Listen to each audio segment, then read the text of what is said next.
we try and be on point. And I think the truth, looking at the various sessions we've had across the country, we are pretty much clear on what the major issues are.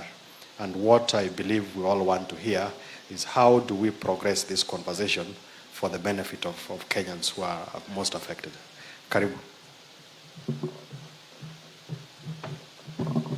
Your Excellency, the Deputy President of the Republic of Kenya, all protocol observed.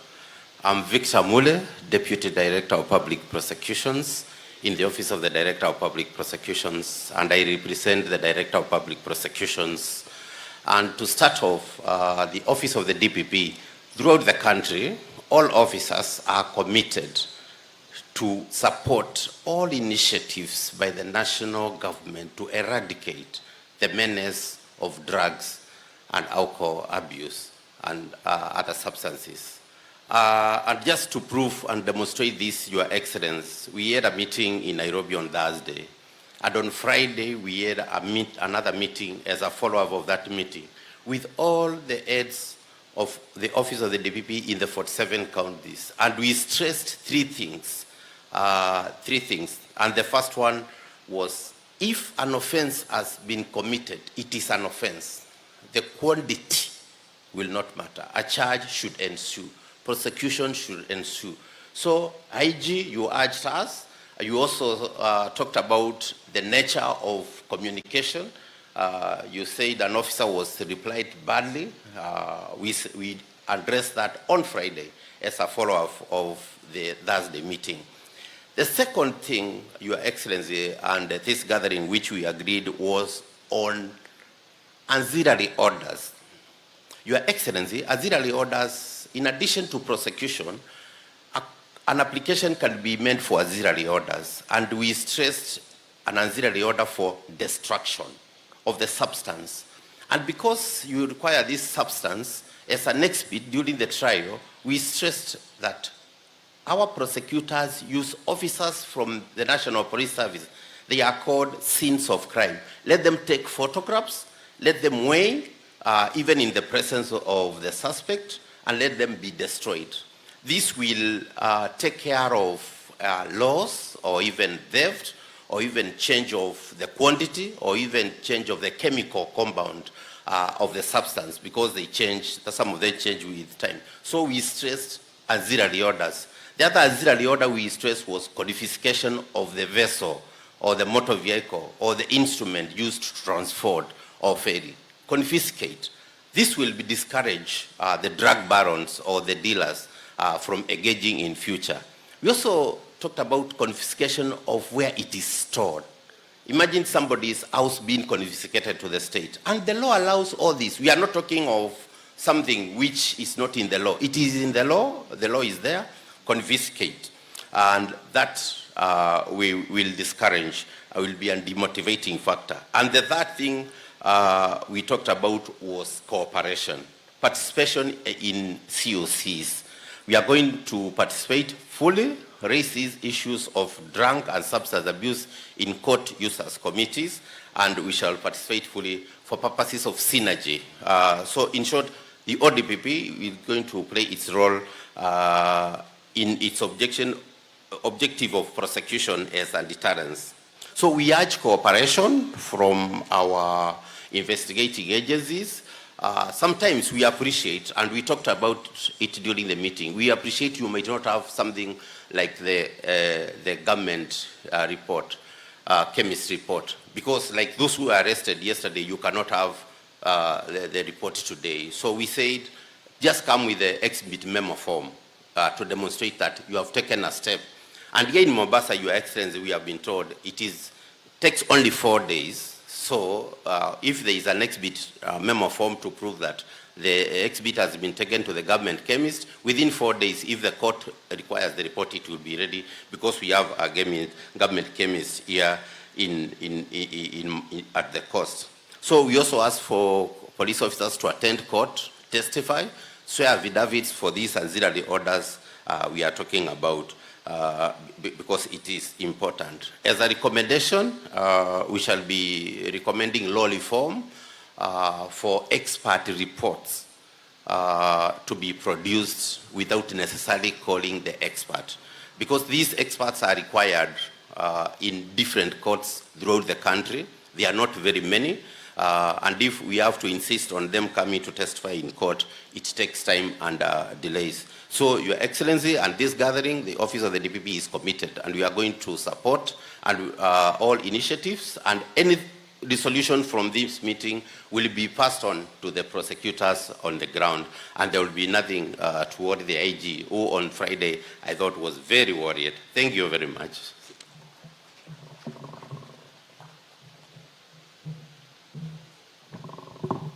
I think those are very good commitments from the ODPP. Now, allow me to invite His Excellency, the Honorable Speaker of the Senate, who is also not just any other ordinary person, but a leader from this region. He has been a governor, and he's also our wakili, so he'll be able to also speak to us to some of those points that the DPP is talking about.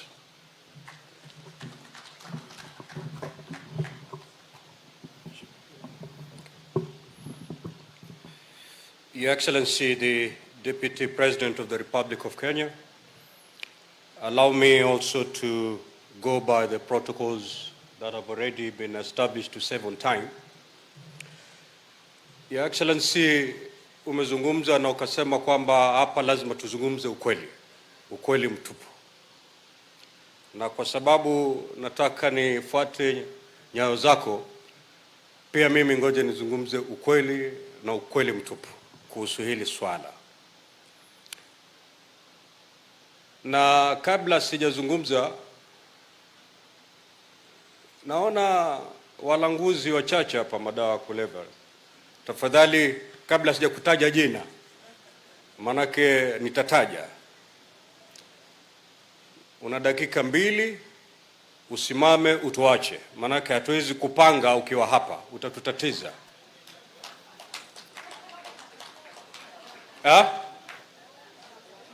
Ni wataje? Sitawataja maki mamaisha anasema tafadhali usiwataje hivi leo. Your Excellency, the solution and the problem facing us is here.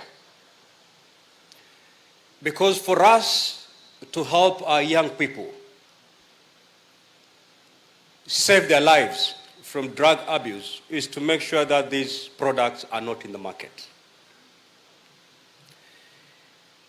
As long as these products are in the market, we'll continue losing our population.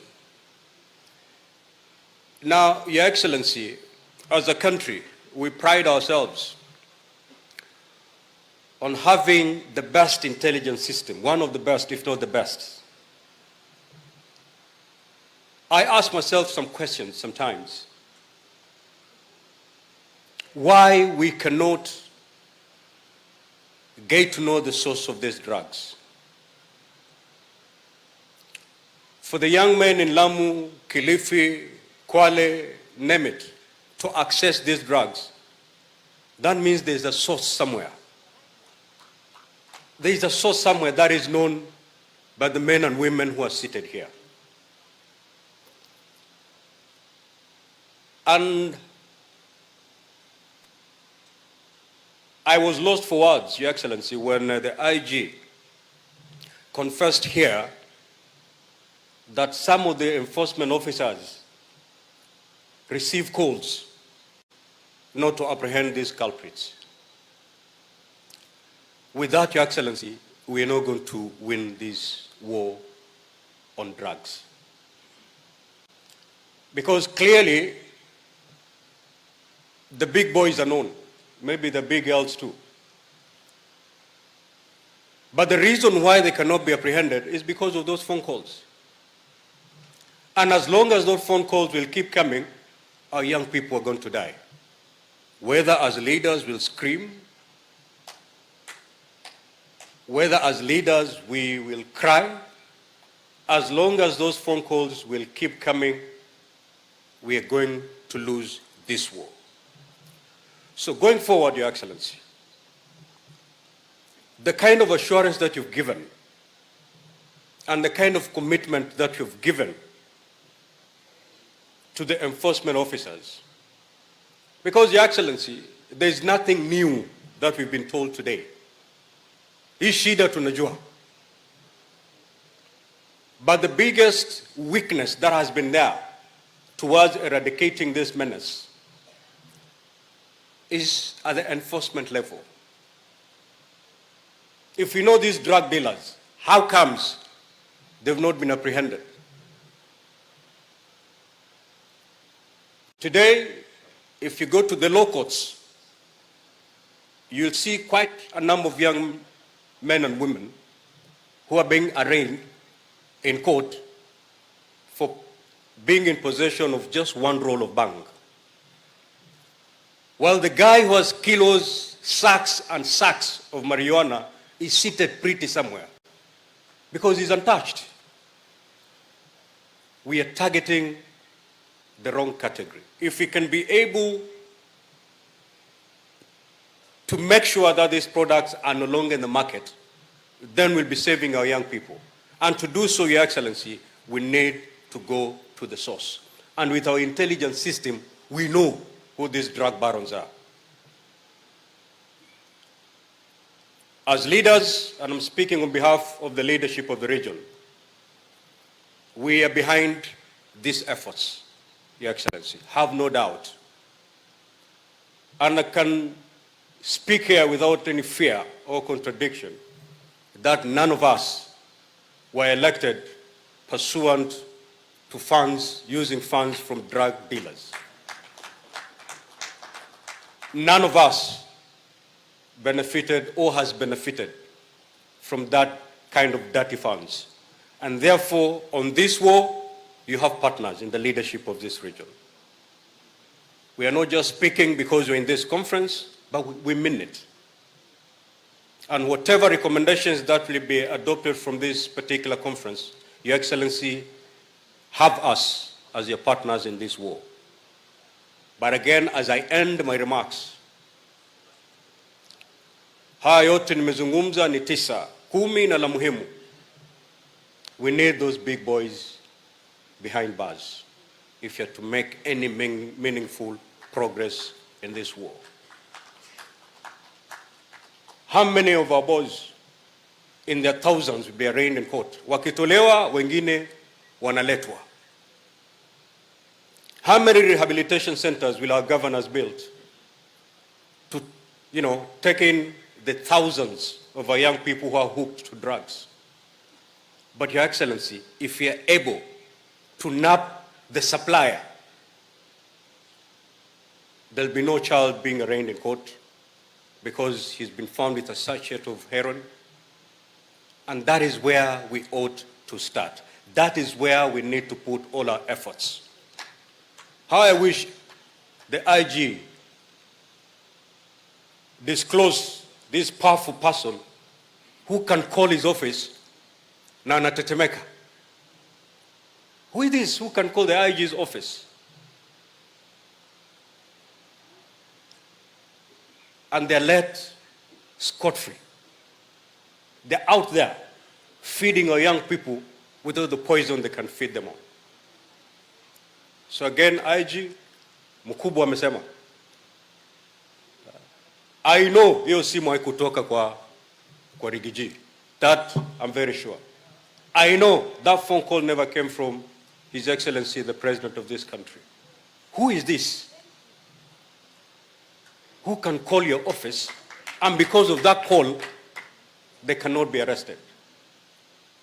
If you're to win this, we need to have the will and the commitment, more particularly from our enforcement unit.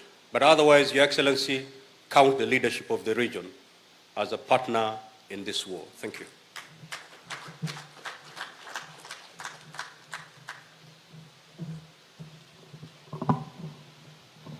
Thank you, the Honorable Speaker. Now, on behalf of the 6 counties, I would want to call on the Governor for Kwale, then followed by the Governor for Taita Taveta, At least let's also hear what is it that the county governments are doing to help in this fight. Karibu, Governor.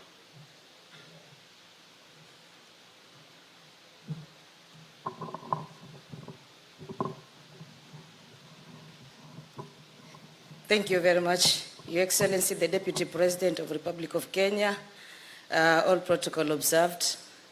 Pengine mimi sitoenda mbali sana.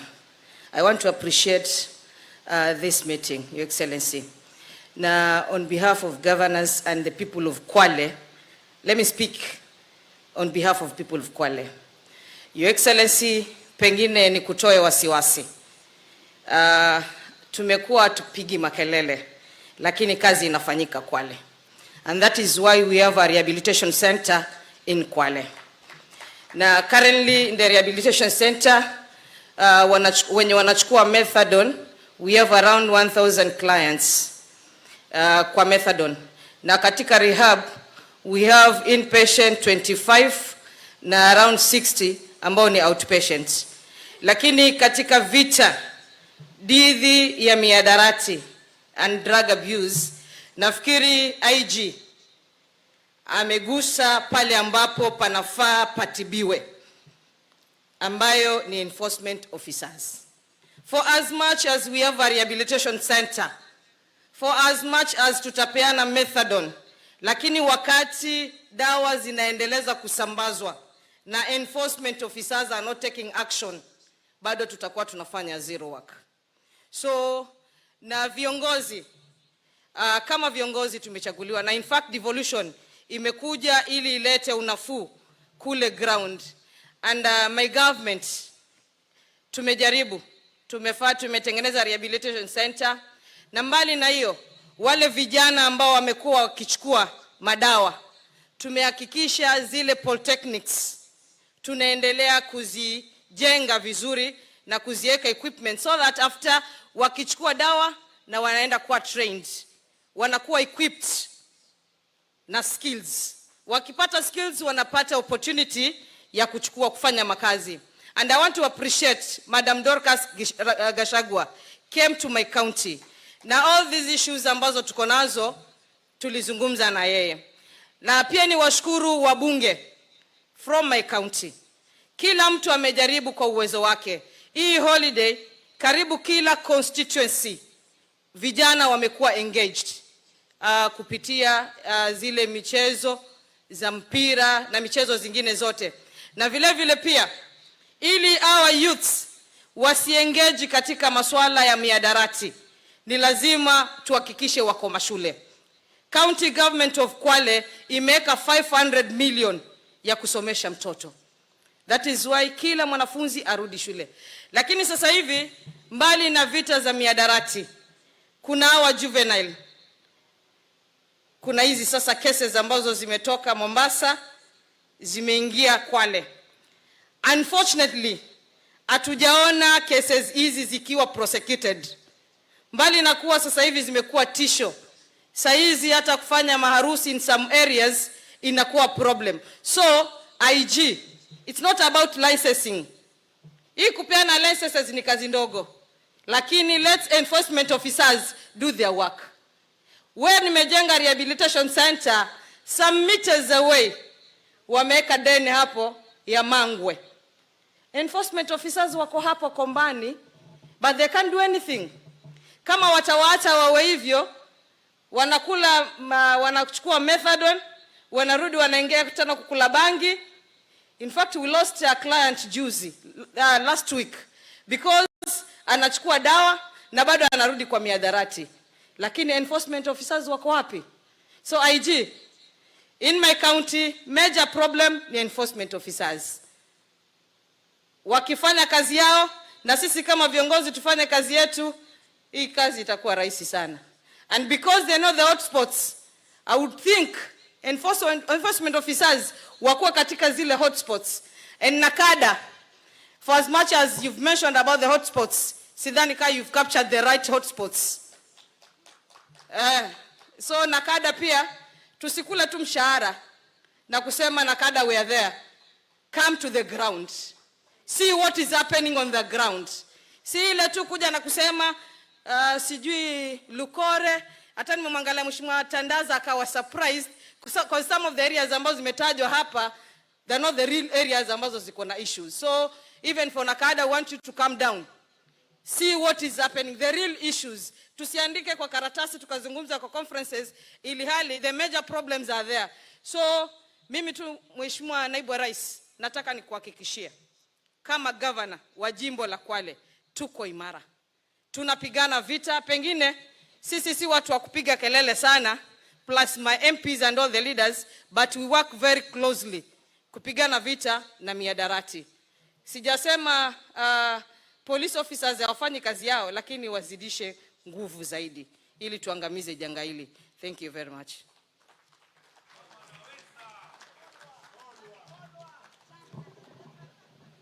Asante sana Governor.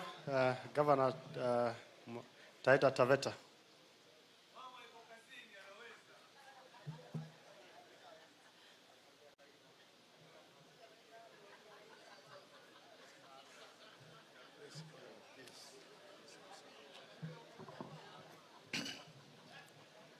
Your Excellency, Deputy President of Kenya, I recognize the protocol earlier on recognized. Your Excellency, your candid talk and IG, your candid talk is in the right direction. Right now, our Deputy President, we are doing a lot of work on the same. Though tunafanya ni kwa sababu mengine tunafanya chini chini. But we are doing a lot.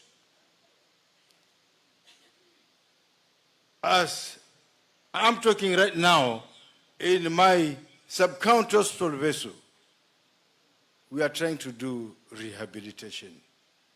Despite Taita Taveta County, over 62% of our land has been taken by national park. We are not getting any revenue.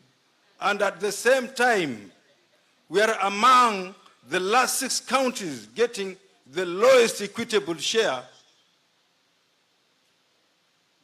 And at the same time, Deputy President, Taita Taveta, the injustices done by the previous governments from 1964 to 2013 before devolution, no industry invested in Taita Taveta. We are already negotiating with the different stakeholders so that our youth, because we don't have any industry in Taita Taveta, and we are developing them right now. We are negotiating with the different stakeholders like APZ in different, so that we can engage our youth. And we are also trying in all directions to talk to our young men. Also with our security in Taita Taveta.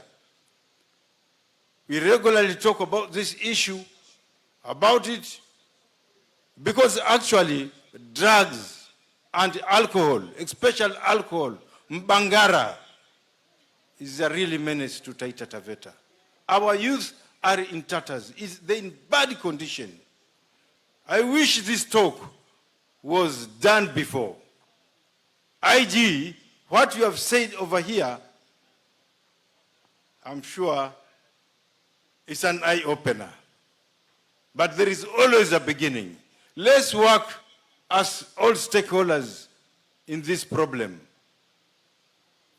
Some of these meetings, you always make them here in Mombasa. You don't make these meetings in Taita. You should send some of these meetings in Taita so that they can spread all over, because I'm sure Mombasa people, they're more here than any other county. We should bring them to Taita so that we can also spread the message properly, because some counties, you know, as if I don't know what happened, we don't see some of you, our Deputy President. In fact, I'm welcoming you to Taita Taveta. I will highly, because the talk you have said over here, for sure, Mheshimiwa Deputy President, umeongea vizuri sana. Na tunaongea sana haya masuala ya pombe, masuala ya drugs, kwa sababu even right now you go to our nurseries, it's serious. You'll find a school just 3 years back, it used to have about 40 students. Like right now, unakuta wako watoto wawili, watatu, wanne. Even we feel threatened. So, Mheshimiwa Deputy President, tuko na wewe, and we are supporting this, and let's work together. Hata ikiwezekana, county by county, fungueni polisi wote, ama hata ikiwezekana na GSU na wengine wana act county ya Taita leo na kesho Mombasa, kesho kutwa Kilifi, na ikiwezekana hawa ambao wanapatikana wanakunywa hizo wapigwe viboko hadharani na wapatio kazi ya kufagia, so that kila mtu aone. Otherwise yangu sio mengi. Asante sana kwa huu mkutano, Deputy President. Thank you, Governor.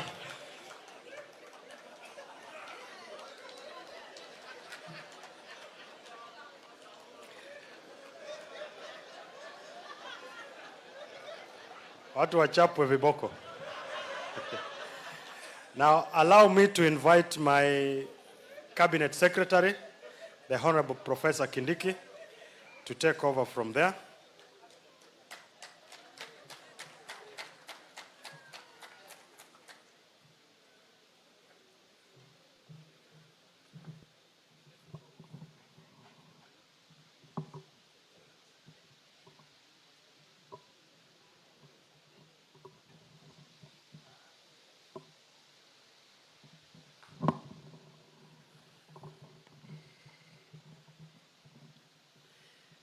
Your Excellency, the Deputy President, and all the other colleagues present,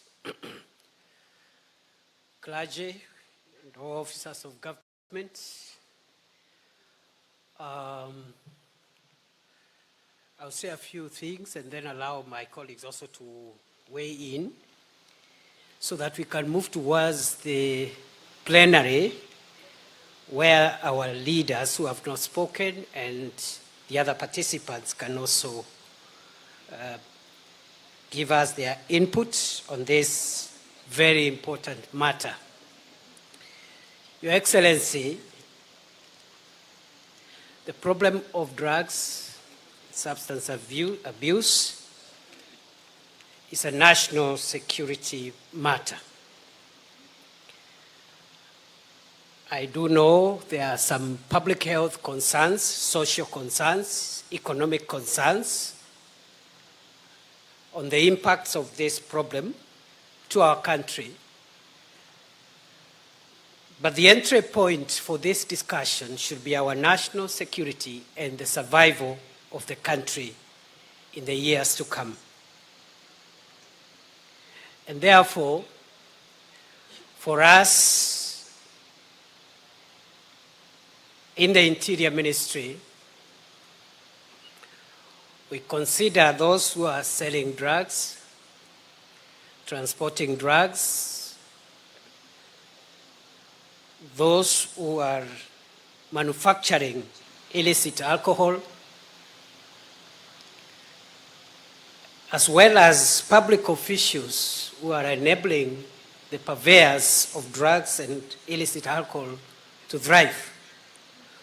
We consider the category of everybody that I've mentioned in that chain as enemies of Kenya. We consider them as participants in organized crime, and therefore we have placed them on the same category where we have placed terrorists, extremists, and bandits. There is no difference. What terrorists are doing to our country, the harm that other organized criminals are doing to our country, including bandits, is the same harm that those who are manufacturing, transporting, selling, distributing and encouraging drugs and alcohol are doing to our country. So, what are we doing? First, we'll go hard on them. Even as we wait for the other interventions that are critically important for the sustainability of this war, we'll go hard the same way we've gone hard on terrorism and on violent extremism. Very hard. I see no reason, even as we look at our legislation, why we should not borrow the current legislation on the fight against terror to fight drugs and the organized crime that is around drugs. I see no reason whatsoever. Your Excellency, the Director of Public Prosecutions did highlight here things which are already in our law, which we should be implementing. And again, I see no reason why we are not implementing. The destruction of drugs before they can be interfered with or reused, as has been the case in Kirinyaga recently, I see no reason why anything that is a motor vehicle which has been used to transport drugs should not be forfeited. I see no reason why a building which has been used to store narcotics and illicit alcohol should not be confiscated, forfeited to the state. Therefore, asset recovery, forfeiture, and harsh punishments, even if it includes enhancing the already existing law, will go a long way in the hard solutions to this problem. Excellency, we have a law enforcement problem in the country, and let us face it, now that we have said today is the day of speaking the truth. Excellency, we have officers from various agencies who are dealing with law enforcement, who are doing a commendable job across the country. I've been able to visit many parts of Kenya. I can attest to you without fear of contradiction. We have police officers, we have ngao officers, we have all manner of officers, including public prosecutors, who are doing a great job for this country, and they need to be applauded. But we also have a group of officers, Your Excellency, and public officials who have decided to benefit from the death of the nation. And therefore, they are presiding over a systematic and gradual death of this and current generation. And these are police officers, for example, ngao officers, public prosecution officials who are taking bribes from drug barons and those who are transporting drugs so that the law doesn't catch up with them. So we have a problem. And this is the solution. The solution is that for us in national security, we cannot afford a day extra in talking about what we need to do when we know what we need to do. For example, there are all these tensions between agencies and the two levels of government, including national government and county governments. We have no quarrel with the departmental jurisdictions of agencies or even the functional mandates of county governments vis-a-vis national government. But we want to remind the country that national security is not a devolved function. And therefore, anything that threatens national security, we will go out of our way to prevent further harm, and we will not wait for the discussions around whether this falls under this level of government or this other level of government. I was in Kirinyaga, Your Excellency, a day before you went there for the mass burial of 17 Kenyans who died from one village because poison was sold to them. And this poison had actually been, it was an exhibit which was supposed to be used in court. Police officers in the local police station sold that exhibit to the person who used that exhibit to kill 17 people. I want to thank the Inspector General of Police and the service commanders, because every time the government has requested the National Police Service to make decisions on rowdy and patriotic and criminal officers, the Inspector General of Police and the service commanders have cooperated fully, and they have not come back to us flagging the independence that institutions like flagging around when they want to undermine the national interest. I'm grateful, IG Kome, because those officers who sold those exhibits were sacked on the same day, and they were charged with murder. They are in court. They are going to face the crime, or they are going to face charges of the offense of murder. And you see that example of 17 people from one village lying in caskets on the same day. What is the difference between that and what terrorists do? In some parts of our country, it's the same thing, isn't it? And therefore, for us, this discussion is not even about departmental and agency tough wars. It is beyond county and national government discussions around mandates. And so we will not wait to ask who has licensed what. Once we discover certain outlets, buildings, facilities are threatening the survival of the nation, we shut them up, we shut them down. We will be able to discuss these other things about licensing later on.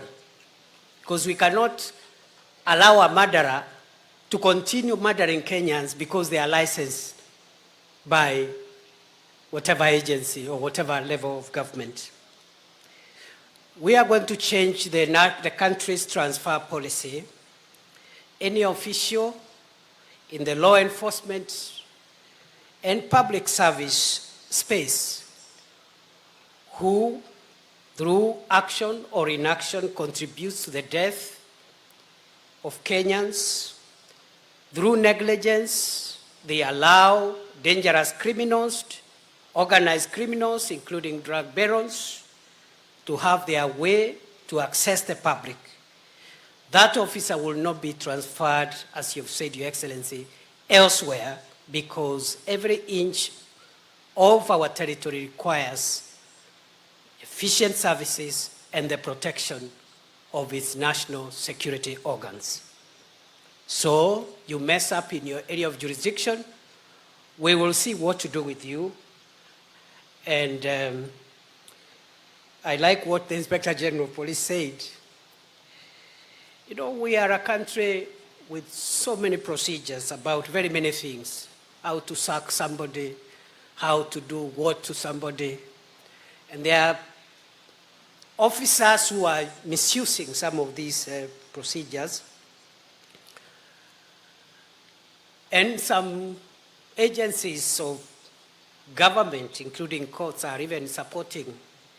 We had a case in Naivasha where somebody who had committed a serious dereliction of duty successfully resisted a transfer using a court order. So what we are going to do, we will take action on day one.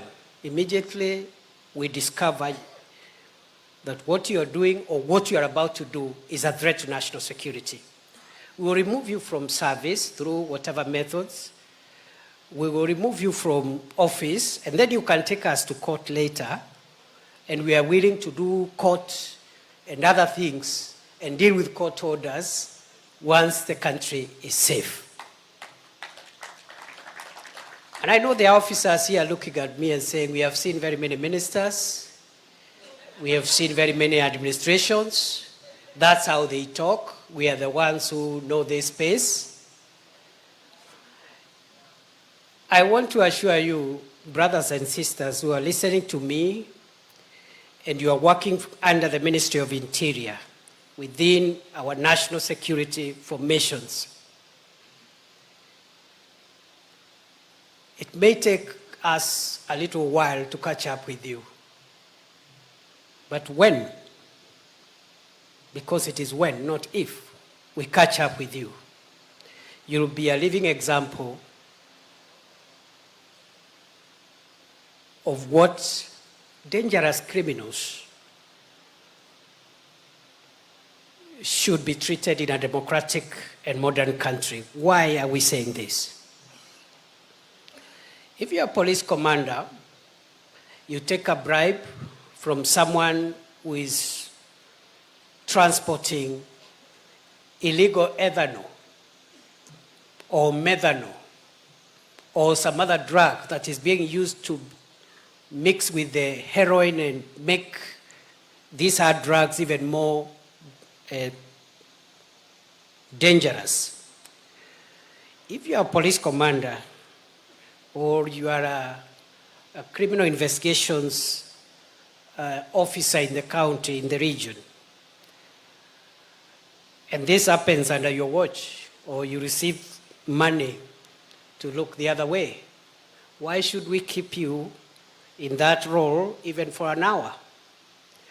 And I want to assure you, in the name of God and in the name of the Constitution of our country, we will get hold of you, we will neutralize those efforts before you destroy the country. We will sack you. Let me put it that way. We will sack you by whatever method possible. And we don't fear court. We don't fear you, I don't know, using which other route. We will not even return you to service. Because a threat to national security is a threat to the nation. So, you may have heard this before, but you didn't hear it from me before. Your Excellency, the soft remedies are important as the hard remedies, because as we suppress the supply, we must also suppress the demand. We totally support rehabilitation programs. You've heard already we have a rehabilitation center here in Miritini. We've put in money, even in this financial year, to expand that rehabilitation center. Our target, in partnership with other partners, including county governments, is that every county in the Republic of Kenya should have a publicly funded rehabilitation center. Because the private rehabilitation centers are very costly and many of our people cannot afford. We'll also be very hard with the victims of this crime. I'm afraid sometimes we are very sympathetic to victims of crime.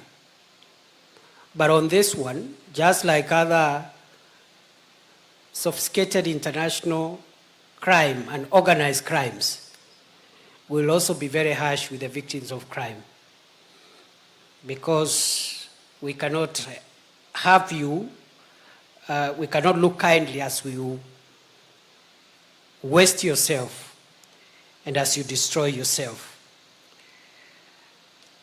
Your Excellency, I agree county governments should use the fees that they collect from licensing alcoholic outlets to mitigate against addiction and to rehabilitate and reintegrate those that are affected. There is no reason collecting that kind of money, that kind of revenue, and using it to build roads. It doesn't work very well because you are trying to sanitize that revenue which you get from the control of trade in alcoholic substances. Please, let's use it for rehabilitation and reintegration.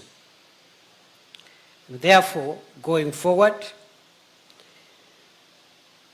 between the National Police Service and the Director of Public Prosecutions, we must find ways of enforcing the auxiliary orders of destruction of drugs and substances, forfeiture of vehicles, and the confiscation of and forfeiture of buildings where drugs and illicit alcohol is stored.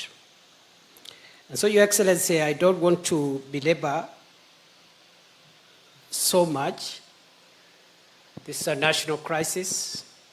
Just like terrorism and other serious crimes, we must act and act fast. We will not wait for the law to be amended. We'll apply what is there now. And all the other discussions about legality, legitimacy, we can have them when we have saved the nation.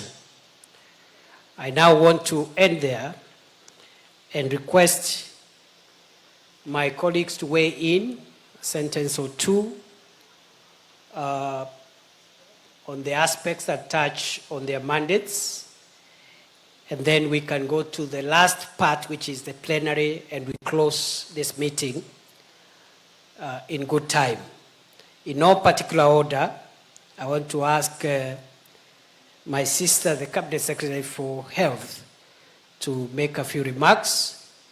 And so that I don't come back here, she'll be followed by the Cabinet Secretary for Education, 2 minutes, the Cabinet Secretary for Gender and Affirmative Action, 2 minutes, the Cabinet Secretary for Mining and the Blue Economy, 2 minutes, and after that, PS, you will organize the plenary. Thank you very much, and God bless our country.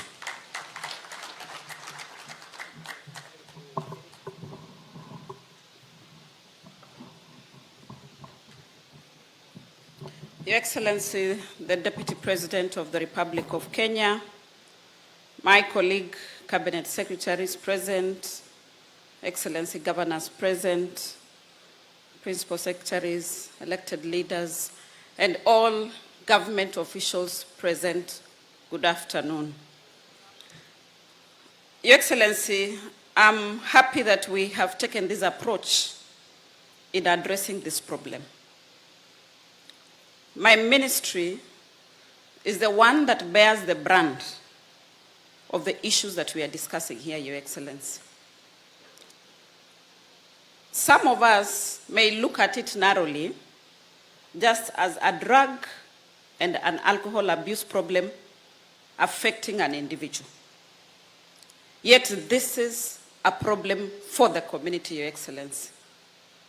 If you look at the incidences that we have, Your Excellency, around teenage pregnancy, they are caused by people who most likely engage in drug and alcohol abuse. Your Excellency, if you look around issues to do with sexual and gender-based violence, most likely they will be caused by somebody or someone who is engaging in drug and alcohol abuse. And worse of it all, Your Excellency, if you look at the issues around HIV/AIDS, the spread of HIV/AIDS, once individuals are in drug and alcohol abuse, they drop their guns on protection. And that is how we end up with the spread of HIV/AIDS amongst our population. Your Excellency, last year, as a ministry, we spent a whole 75 billion shillings on management of HIV. Your Excellency, 75 billion shillings, if we did not have HIV in this country, that can build for me over 1,200 health centers at a rate of 70 million per health center, Your Excellency. Those 1,200, if we spread them across the counties, it means that each county will at least get 22 health centers to take care of the health needs of our citizens, Your Excellency. So this issue is bigger than just that individual who is taking alcohol or abusing drugs. By the way, Your Excellency, we rank number 11 in the world on HIV/AIDS. So anytime we go to global meetings to discuss HIV and AIDS, I discuss with my face looking downwards because we rank very highly. So we must do something about alcohol and drug abuse. As a ministry, do we have a solution? Yes, we have some solution. One, Your Excellency, we have to support our regulatory institution, starting with Pharmacy and Poisons Board. That the law enforcement officers that we have must work closely with Pharmacy and Poisons Board. That once they close a facility, it remains closed without being reopened by anyone. If that support is there, I'm sure we'll play a big role. Your Excellency, we have a second solution, and is in the new community health promoters that we commissioned. 107,000 the whole country, Your Excellency. There is no village that does not have a community health promoter. These people, we have given them smartphones, Your Excellency. One, we want them to use those smartphones to also identify these people within the community who are using alcohol and drug abuse, so that then our solutions can be targeted to specific numbers. But also is to ask our Ngao officers, please work with the community health promoters to see how we go into the community and assist our people. Your Excellency, another solution, in 2010, the government took a decision to look for drug barons. And that time, Your Excellency, as a result, there was a shortage of heroin in this country. As a result, we had many people with withdrawal symptoms. So we got partners who then assisted us to put in place medically assisted therapy centers, one that Governor Chani was talking about. So we have those centers across the country, and we are able to expand so that once the officers do their job and we have people then who get withdrawal symptoms, we can be able to take care of them. And the last and the best solution, Your Excellency, is in the new laws that we have enacted. That it is providing a benefit package. And this benefit package includes mental illness, that is as a result of alcohol and drug abuse. It also includes rehabilitation, Your Excellency. So, as you had said, asking the governors to put up rehabilitation centers, they need to do so, because now we have a cover to take care of those. And just for an example, last year, we did pay out 230 million to the existing rehabilitation centers for the job that they did. So as a ministry, we are the ones who suffer from this problem, so we are here to be part of the solution. And lastly, Your Excellency, I think it's for all of us. We begin by ourselves. We cannot afford to be bystanders and observe and talk about what needs to be done. So whatever needs to be done by each one of us, let us take action. I thank you, Your Excellency.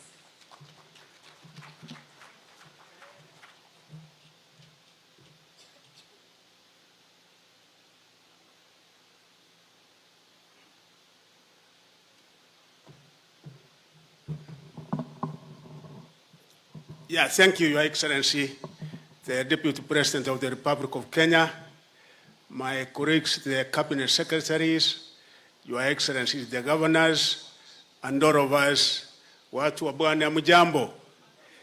Your Excellency, in education, one, we thank you for providing this opportunity in order for us to look at the root causes, the extent, the impact, and more importantly, to look at sustainable solutions.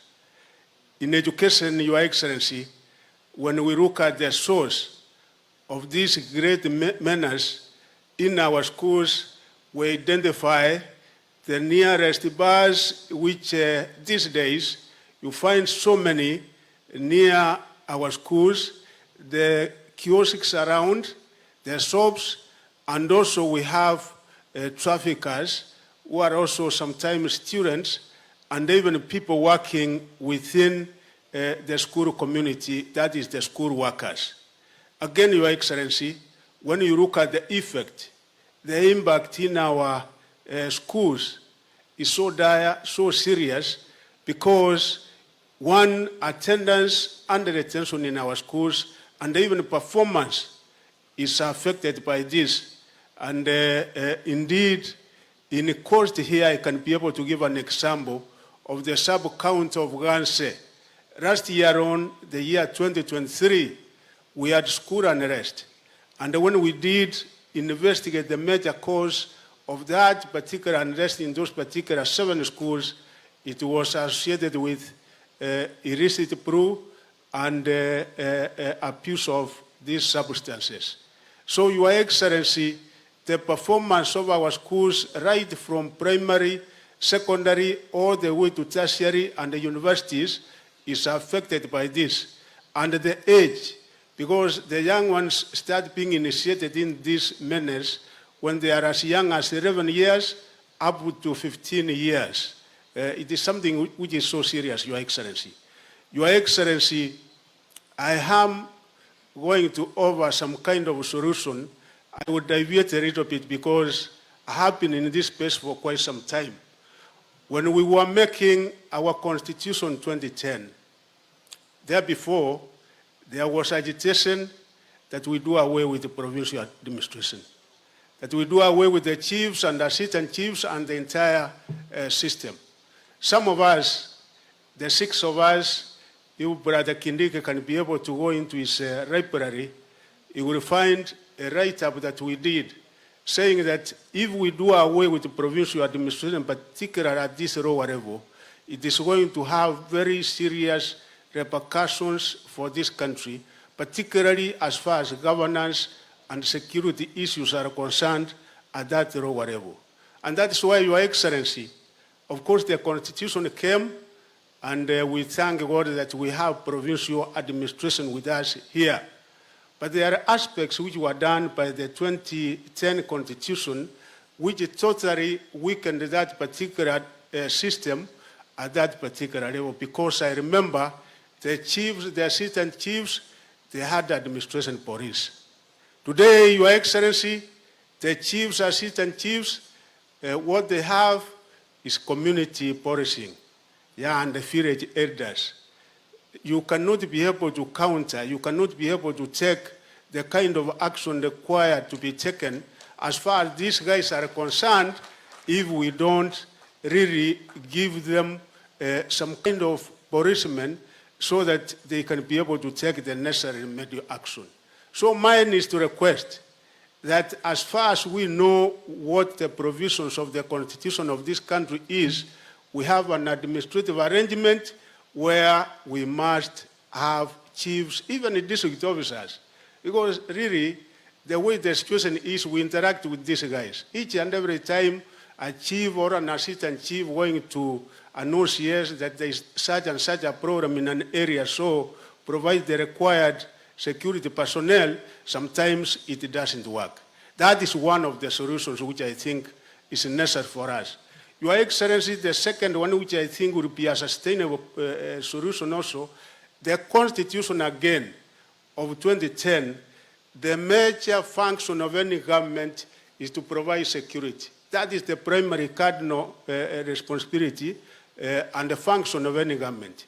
And in this particular one, I think there was a problem somewhere, because if you look at what was happening ever since independence until 2010, trade licenses used to be issued by what we used to have to call trade officers, district trade officers, municipal councils, county councils, but the licensing for RICA, licensing for all these things were done by national government.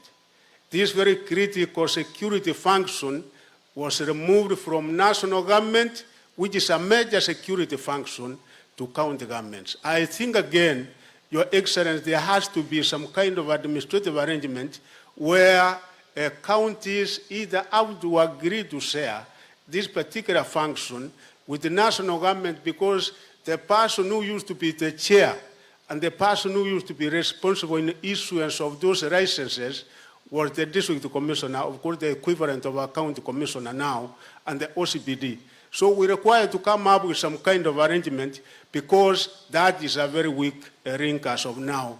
So if those two areas are sorted out, Your Excellency, I think we can be able to have our chiefs, assistant chiefs, accountable for this, because if we say yes, we have a multi-agency approach, and then we are not assigning any specific individuals to do this particular role, then we might not be able to get a solution by the end of the day.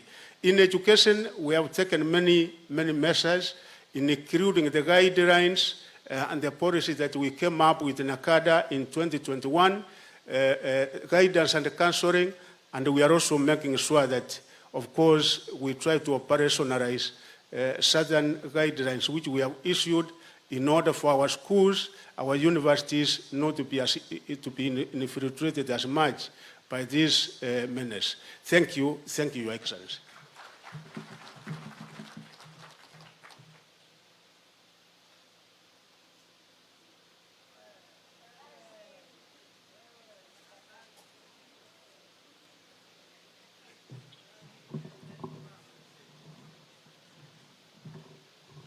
Asante sana.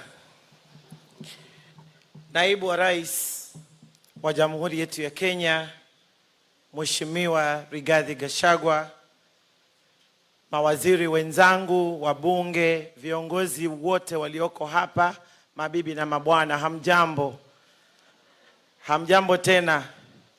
Thank you, Your Excellency, the Deputy President, for putting this together for us all to speak from the heart in addressing this menace. Your Excellency, no one is hated than who speaks the truth. Your Excellency, these are not my words, but words by Plato. Your Excellency, you will be hated.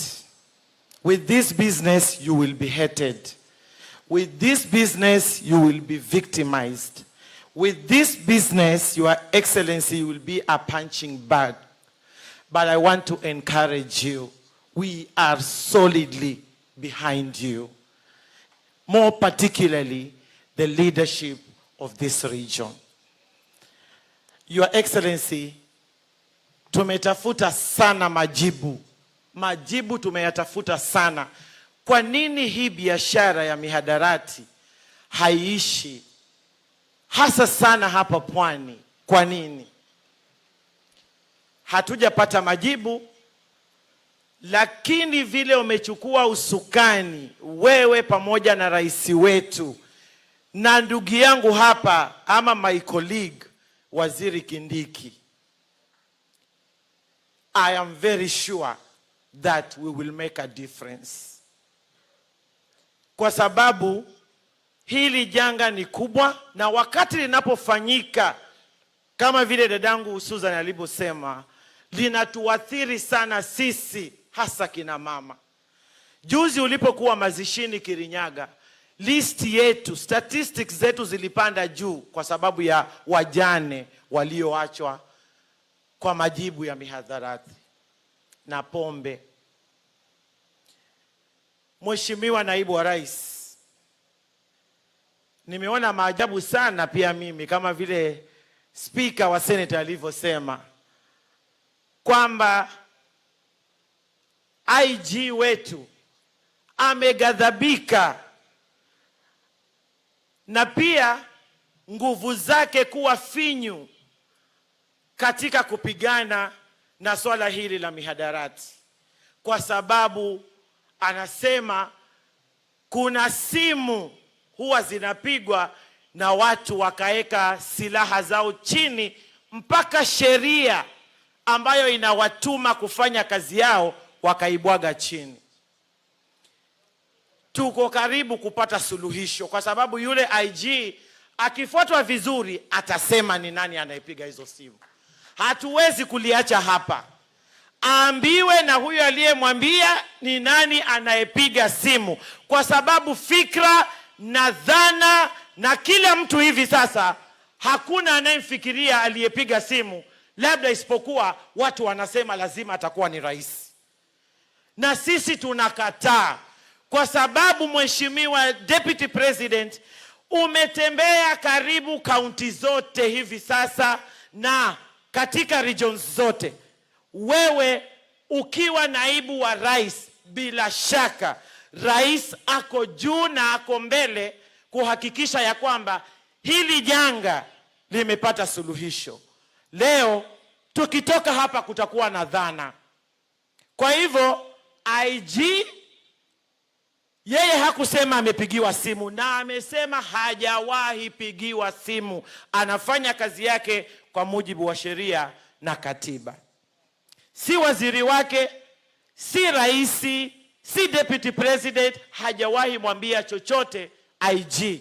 Lakini IG ameambiwa kwamba kuna order zinatoka wapi, ama sijui ni simu zinatoka wapi, zinatoka juu. Tunataka kujua ni mbinguni ama ni juu ya mnazi. Hayo lazima tuyajue kwanza. We want to clear the air. Hata kama si hapa, mkikutana kule mnakokutana muambizane, kwa sababu tunalingoja hilo jibu. Ndio lisiharibu sifa za serikali yetu tukiongozwa na Mheshimiwa Rais na naibu wa rais. Mheshimiwa naibu wa rais, hakuna mtu aliye juu ya sheria. Tuseme tu ni watu kuzembea kazini. Na huo msemo ambao ameusema Mheshimiwa Kindiki waziri hapa ni kweli. Wanasema wako hapa wanahesabu masiku waende. Tunataka tuwaambie tuko miaka 10. Na majibu ya hii shughuli yatapatikana. Kwa sababu Mheshimiwa naibu wa rais, tukiongozwa sisi wote na rais, tumeyavalia njuga na tutapata majibu. Lakini Mheshimiwa Rais, tunapofanya hivyo tukumbuke ya kwamba sisi pia kuna vile tuna encourage haya maswala yaweze kuendelea siku zote. Kwa mfano, ukitembea hapa, umepanda gari yako, uko na watoto, vijana wanatembea barabarani, lakini billboards, yale matangazo ambayo yameandikwa kwa mabillboards, yameandikwa karibu kila county, yote yanaonesha kwamba utumiaji wa pombe ni starehe. Nani asiyetaka starehe hapa? Kila mtu anataka starehe. Kwa hivyo kama sisi tunapigana na masuala ya pombe na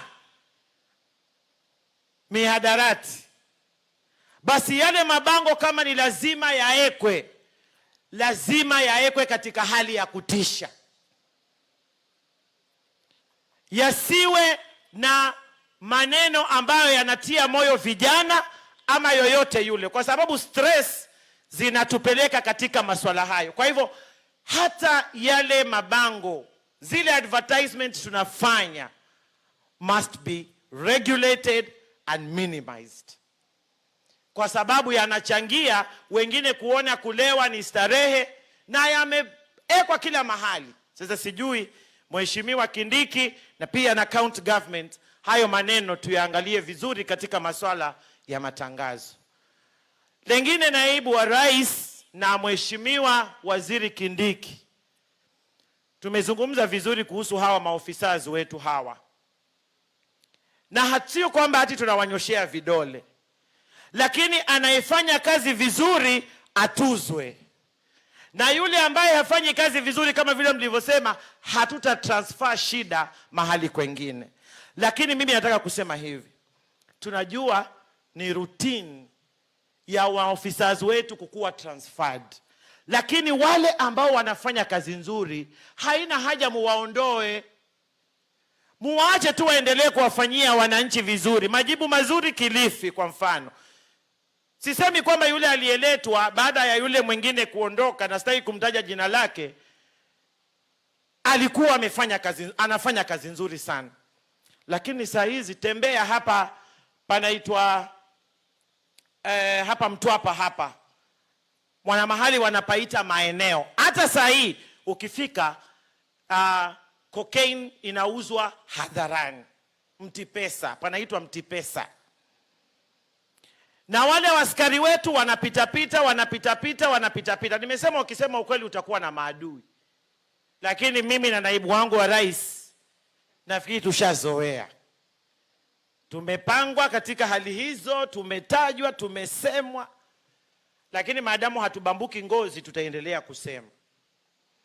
Kwa hivyo kuna haja ya wale ambao wanafanya vyema katika yale maeneo ambao wanakuwa posted ama zile station zao, tuwavumilie waendelee kufanya kazi mzuri na watupee majibu. Kwa hivyo hii issue ya transfer sana sana pia tuiangalie. Na sana sana hata hawa viongozi wetu hawa waliochaguliwa na watu, hakuna mtu ambaye anaunga mkono swala hilo, kwa sababu wanategemea watu kuwapigia kura. Na kama hawa watu wameisha, sidhani kama hata wao watakuwa wana watu wa kuwapigia kura. Kwa hivyo kila mtu anapiga vita mihadarati.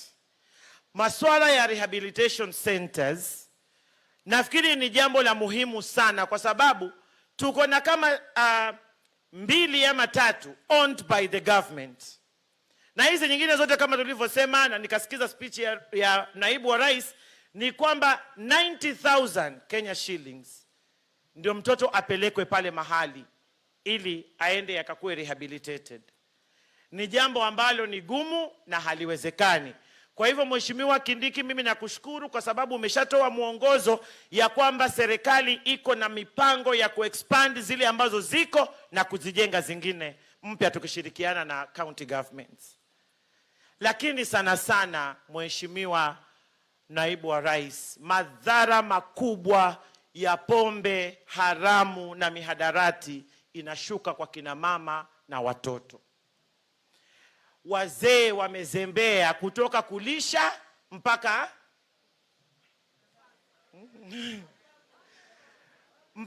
so sisi tunaathirika. Naibu wa Rais, tuonee huruma hawa watu wetu hawa ambao wamevaa crowns leo, blue, grey, mtu angalie kwa macho ya huruma. Kina mama tunakosa huduma, tunakosa zile haki za kibinadamu kwa sababu ya mihadarati na ulevi. Mwanamume akija kwa nyumba amekuja kama chapati iliyomwagiwa maji, na babangu amekula pesa kwa sababu ya kuangalia maslahi ya mwanawe. Si haki, na hatutaki tutufanye demonstration. Tunajua tuko na waziri ambaye akisema sisi wote tuna tafadhali. Wewe najua wewe ni he for she. Tuhurumie hawa jamaa zako hawa wafanye kazi vilivyo. Kwa hivyo mimi sitaki kuzungumza mengi, lakini nataka nikupongeze Naibu wa Rais na Rais wa Jamhuri yetu ya Kenya, kwa sababu huu ni mwanzo mpya ambao sisi wote tulikuwa tunautamani ufike, watu wakuje pamoja wazungumze kwa sauti moja. Na hivi sasa tunaamini mazao na majibu yatapatikana, na janga la mihadarati na dawa za kulevya litapata suluhu. Ni ajabu kwamba nchi yetu katika mipaka yote, nchi kavu, anga, bahari, zote tuko na walinda usalama. Inakuwaje hizi vitu zinaingia zifike Mtwapa? Kivipi? Na kila mahali kuna cartels. Kwa hivyo kama tunapigana na cartels za mashamba, tupigane na cartels za mihadarati. Hata sisi mkitufuata vizuri tutawaambia. Kwa sababu hapa ukitaja hapa unaweza ukosa kulala. Lakini tukifuatwa vizuri tutasema fuateni huyu atawaelekeza, fuateni huyu atawaelekeza. Kwa sababu wanajulikana, hii biashara haijaanza leo. Ni vile tu naibu wa rais amechukua kipaumbele kupambana na hili jambo. Na kwa sababu yeye is a truthful man, basi tuna imani ya kwamba tutapata jibu. Kwa hayo mengi machache, asanteni sana. Karibu Mheshimiwa Mvurya.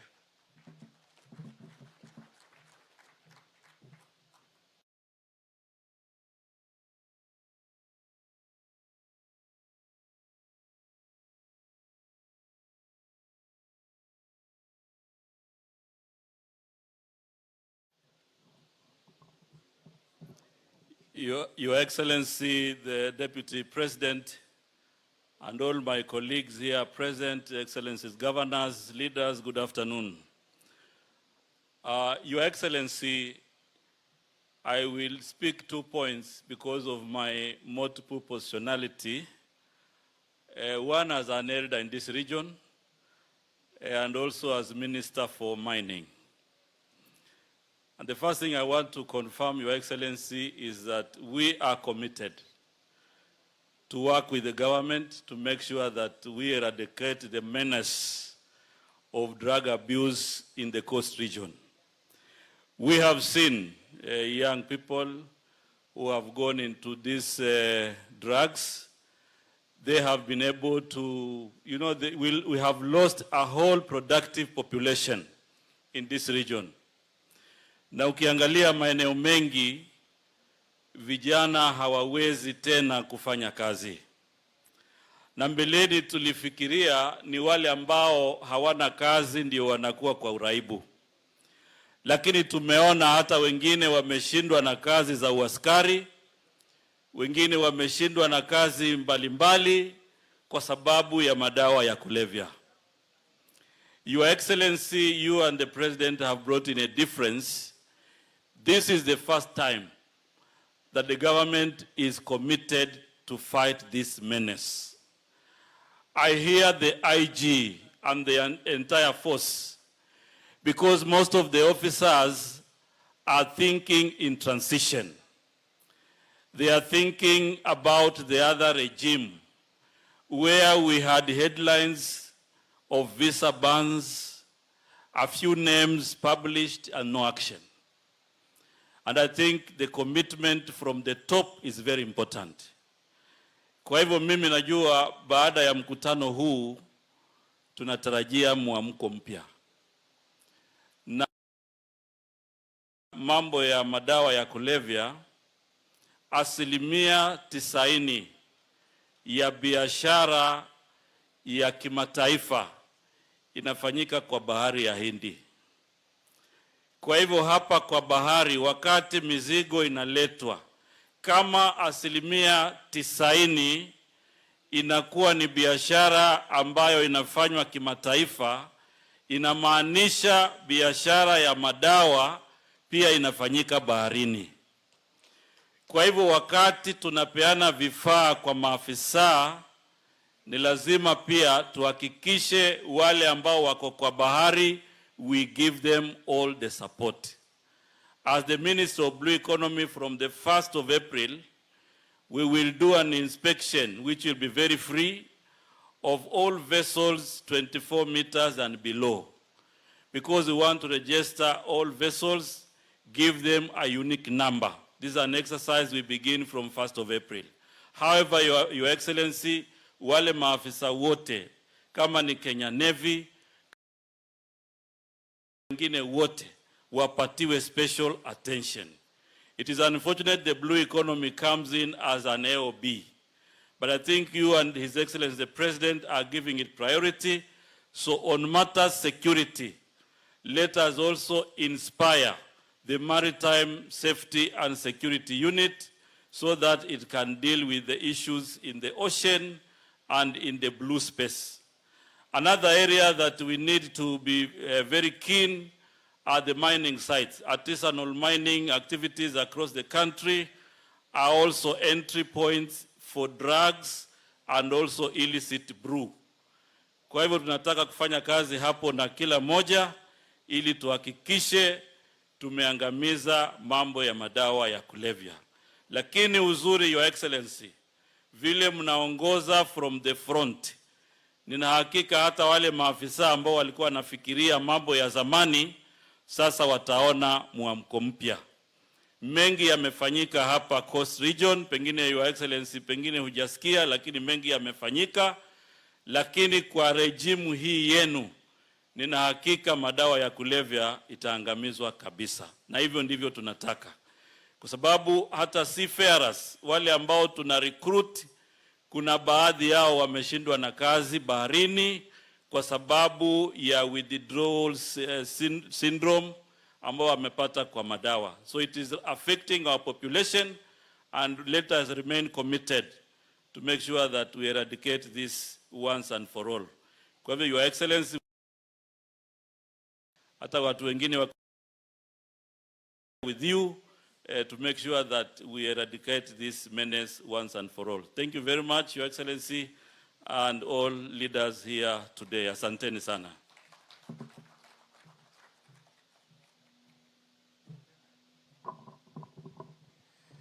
Thank you, Waziri.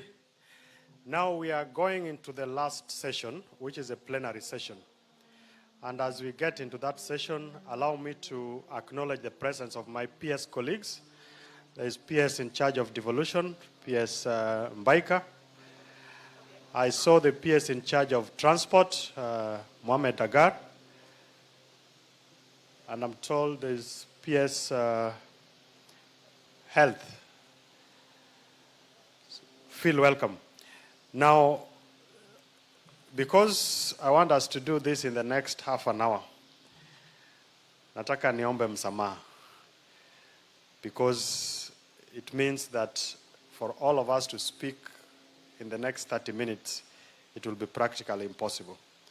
But at least we need to pick up what may have been missed from all the speeches that we've had, beginning from the guidance that was given by His Excellency, the Deputy President. And if our speech will be confined to things that would help us get solutions to the challenges that we are facing, because we fully appreciate what the problem is.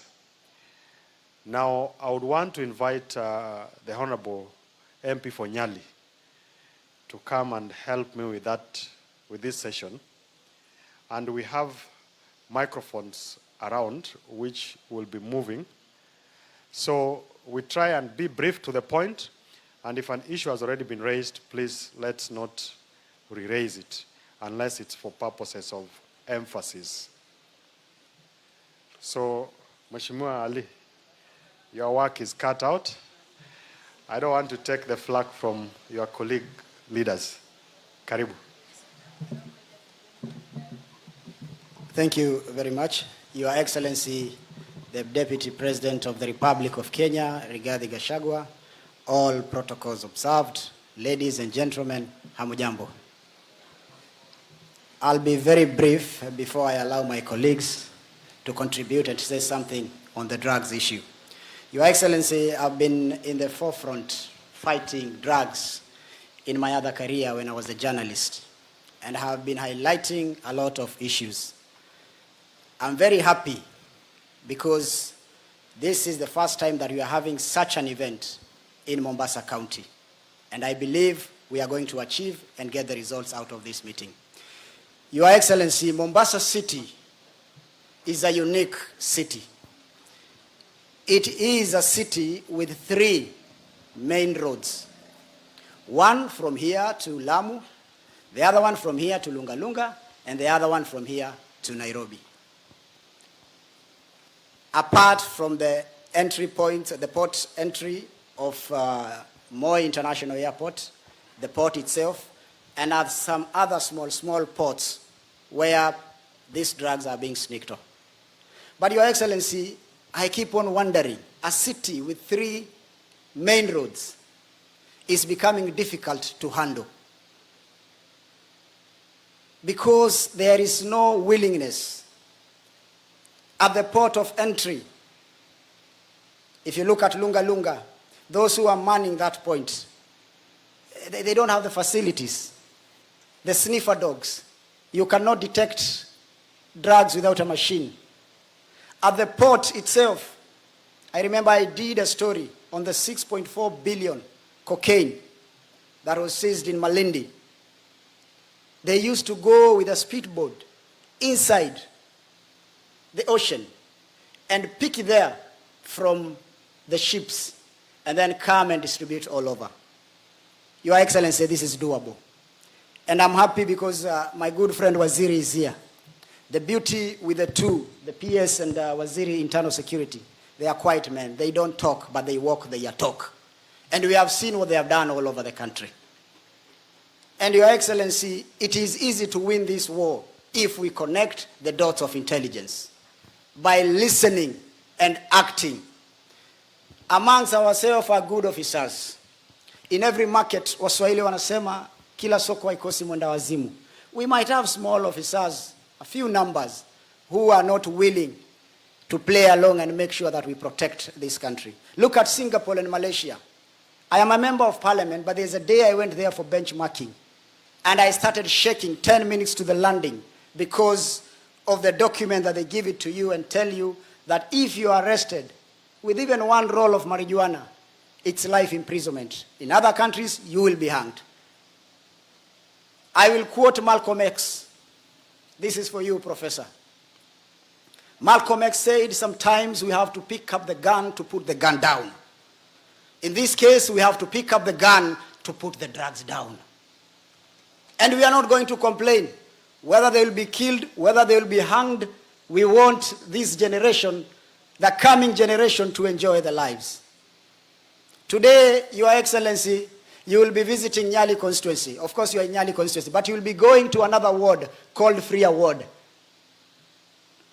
It is clean. It is the base and hub of those addicts. But today it is clean because you are coming. If you leave today in the evening, more than 1,000 will be there. Nakada should pull up their socks. I've heard you saying about some areas in Mombasa. That is your own opinion, Paul. You need to ask us, the leaders, and we will tell you where the problem is. You haven't mentioned Nyali, Mkomani, Shauri Yako, Majengo Mapya. You haven't mentioned where I have problem. And now, we had a problem of hard drugs. Now, we have another problem coming in big time. The liquor issue. This is the only county that operates that the bars are allowed to sell alcohol 6 in the morning when children are going to school. There's an area called Bamburi Vescon in Nyali. Bars are operating 24 hours. There is a law in this country, and the laws must be adhered to. Children are no longer going to school. They are getting inside there. That is why you see we have a lot of issues. Vijana na mapanga, Kibokoni, Nyali, Likoni, Kisauni, everywhere. And this can be done. We can wipe out if we want to. The officers also. You know, I'm an officer myself. I've been with them in some difficult terrains during my days as a journalist. There are those officers who are willing to work hard, but they are also under pressure from their seniors. They will receive calls and be told, drop that thing. I am not a lawyer, Your Excellency, but I think, and I stand to be guided, we should have the office of the ODPP closer to the stations. Because sometimes these good police officers, men and women, do all they can, arrest these drug lords, but majority of them will just say, let us offload them. 24 hours thing. They are so not supposed to be in court, and then they are taken to court. But they haven't captured it properly the way it is supposed to be done. That is why sometimes the courts looks at how the case has been filed and throw it out. So we must have a strategic way of making sure ukifikishwa pale kotini hakuna kurudi nyuma. Your Excellency, these people are known. and they live a posh life.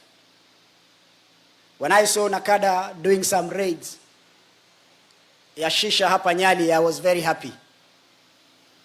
Because shishas are not sold on the sides of the streets. They are sold in bungalows, main house, half an acre house. Shisha, prostitution, chewing of miraa, mogoka, another problem that we have nowadays. Schools, people are now building bars near schools. People are building bars near mosques. Who is giving them these licenses? The county must also pull up its socks. I know you want money, but consider the children of this great country of ours before you give out the licenses. When I was in the media, I used to say that when the police go and raid somewhere after we have highlighted a story, I used to say it's all about the show of the uniform. Please, Nakada, don't stop. Don't stop, because people are happy here. Go now to Bamburi Vescon, raid all those areas, and make sure they follow the laws of this country, that all the bars in this country must be open at around 5. And those officers who mess up, those officers who are corrupt, I agree with you, Your Excellency, Waziri, they should not be transferred. They should be fired on the spot. You cannot transfer corruption to another county. Let's deal with those who are not performing, and also deal with those who are performing. Hawa watu ni wangwana sana, ni watu wazuri hao officers. Hata wao wako na shida zao. Ni sharti pia hawa wasikizwe ili waweze kupata motisha na nguvu ya kupigana na dawa za kulevya.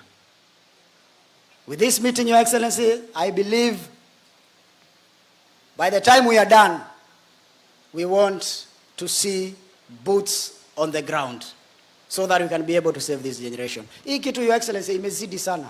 Ni kubwa sana. Watoto mazezeta. You see a young man sleeping while standing in the streets of Mombasa, and he can't fall. Where do they get these drugs? The entry point are those that I've mentioned when I started my conversation here with you guys. We can do it. In my last term, in my first term as a member of parliament, I passed a bill, Mheshimiwa Kithure Kindiki, it is there. The drugs and psychotropic substances. And the former president appended his signature in it. There was an issue of cash bail or bond. You arrest a drug baron with cocaine worth 300 million. He gets a bond of 500,000. He can afford. But now we have changed. We have given you the opportunity to share their property. We have given you the opportunity that if they write any property under their children, you take it, because there is no class 6 boy or a Form 1 boy who can afford a bungalow worth 100 million. Take it. It belongs to the government of Kenya. Turn those houses into rehabilitation centers and heal the nation. I am an angry man because I know what the drugs have done to my people. And this should come to an end. In the next meeting that you are going to have, let us celebrate the results. Hawa watu si wa kubembeleza, ni watu wa kulima msumari kwa nyundo. Ukiona unagonga, kwa sababu they are making a lot of money and they are destroying the youths of this country. Your Excellency, nikiendelea hivi sana nitaongea. Allow me now to be able to invite my colleagues, and because of time I'll go per county, but allow me to start with our deputy leader of majority, buyer, the landman. Karibu sana.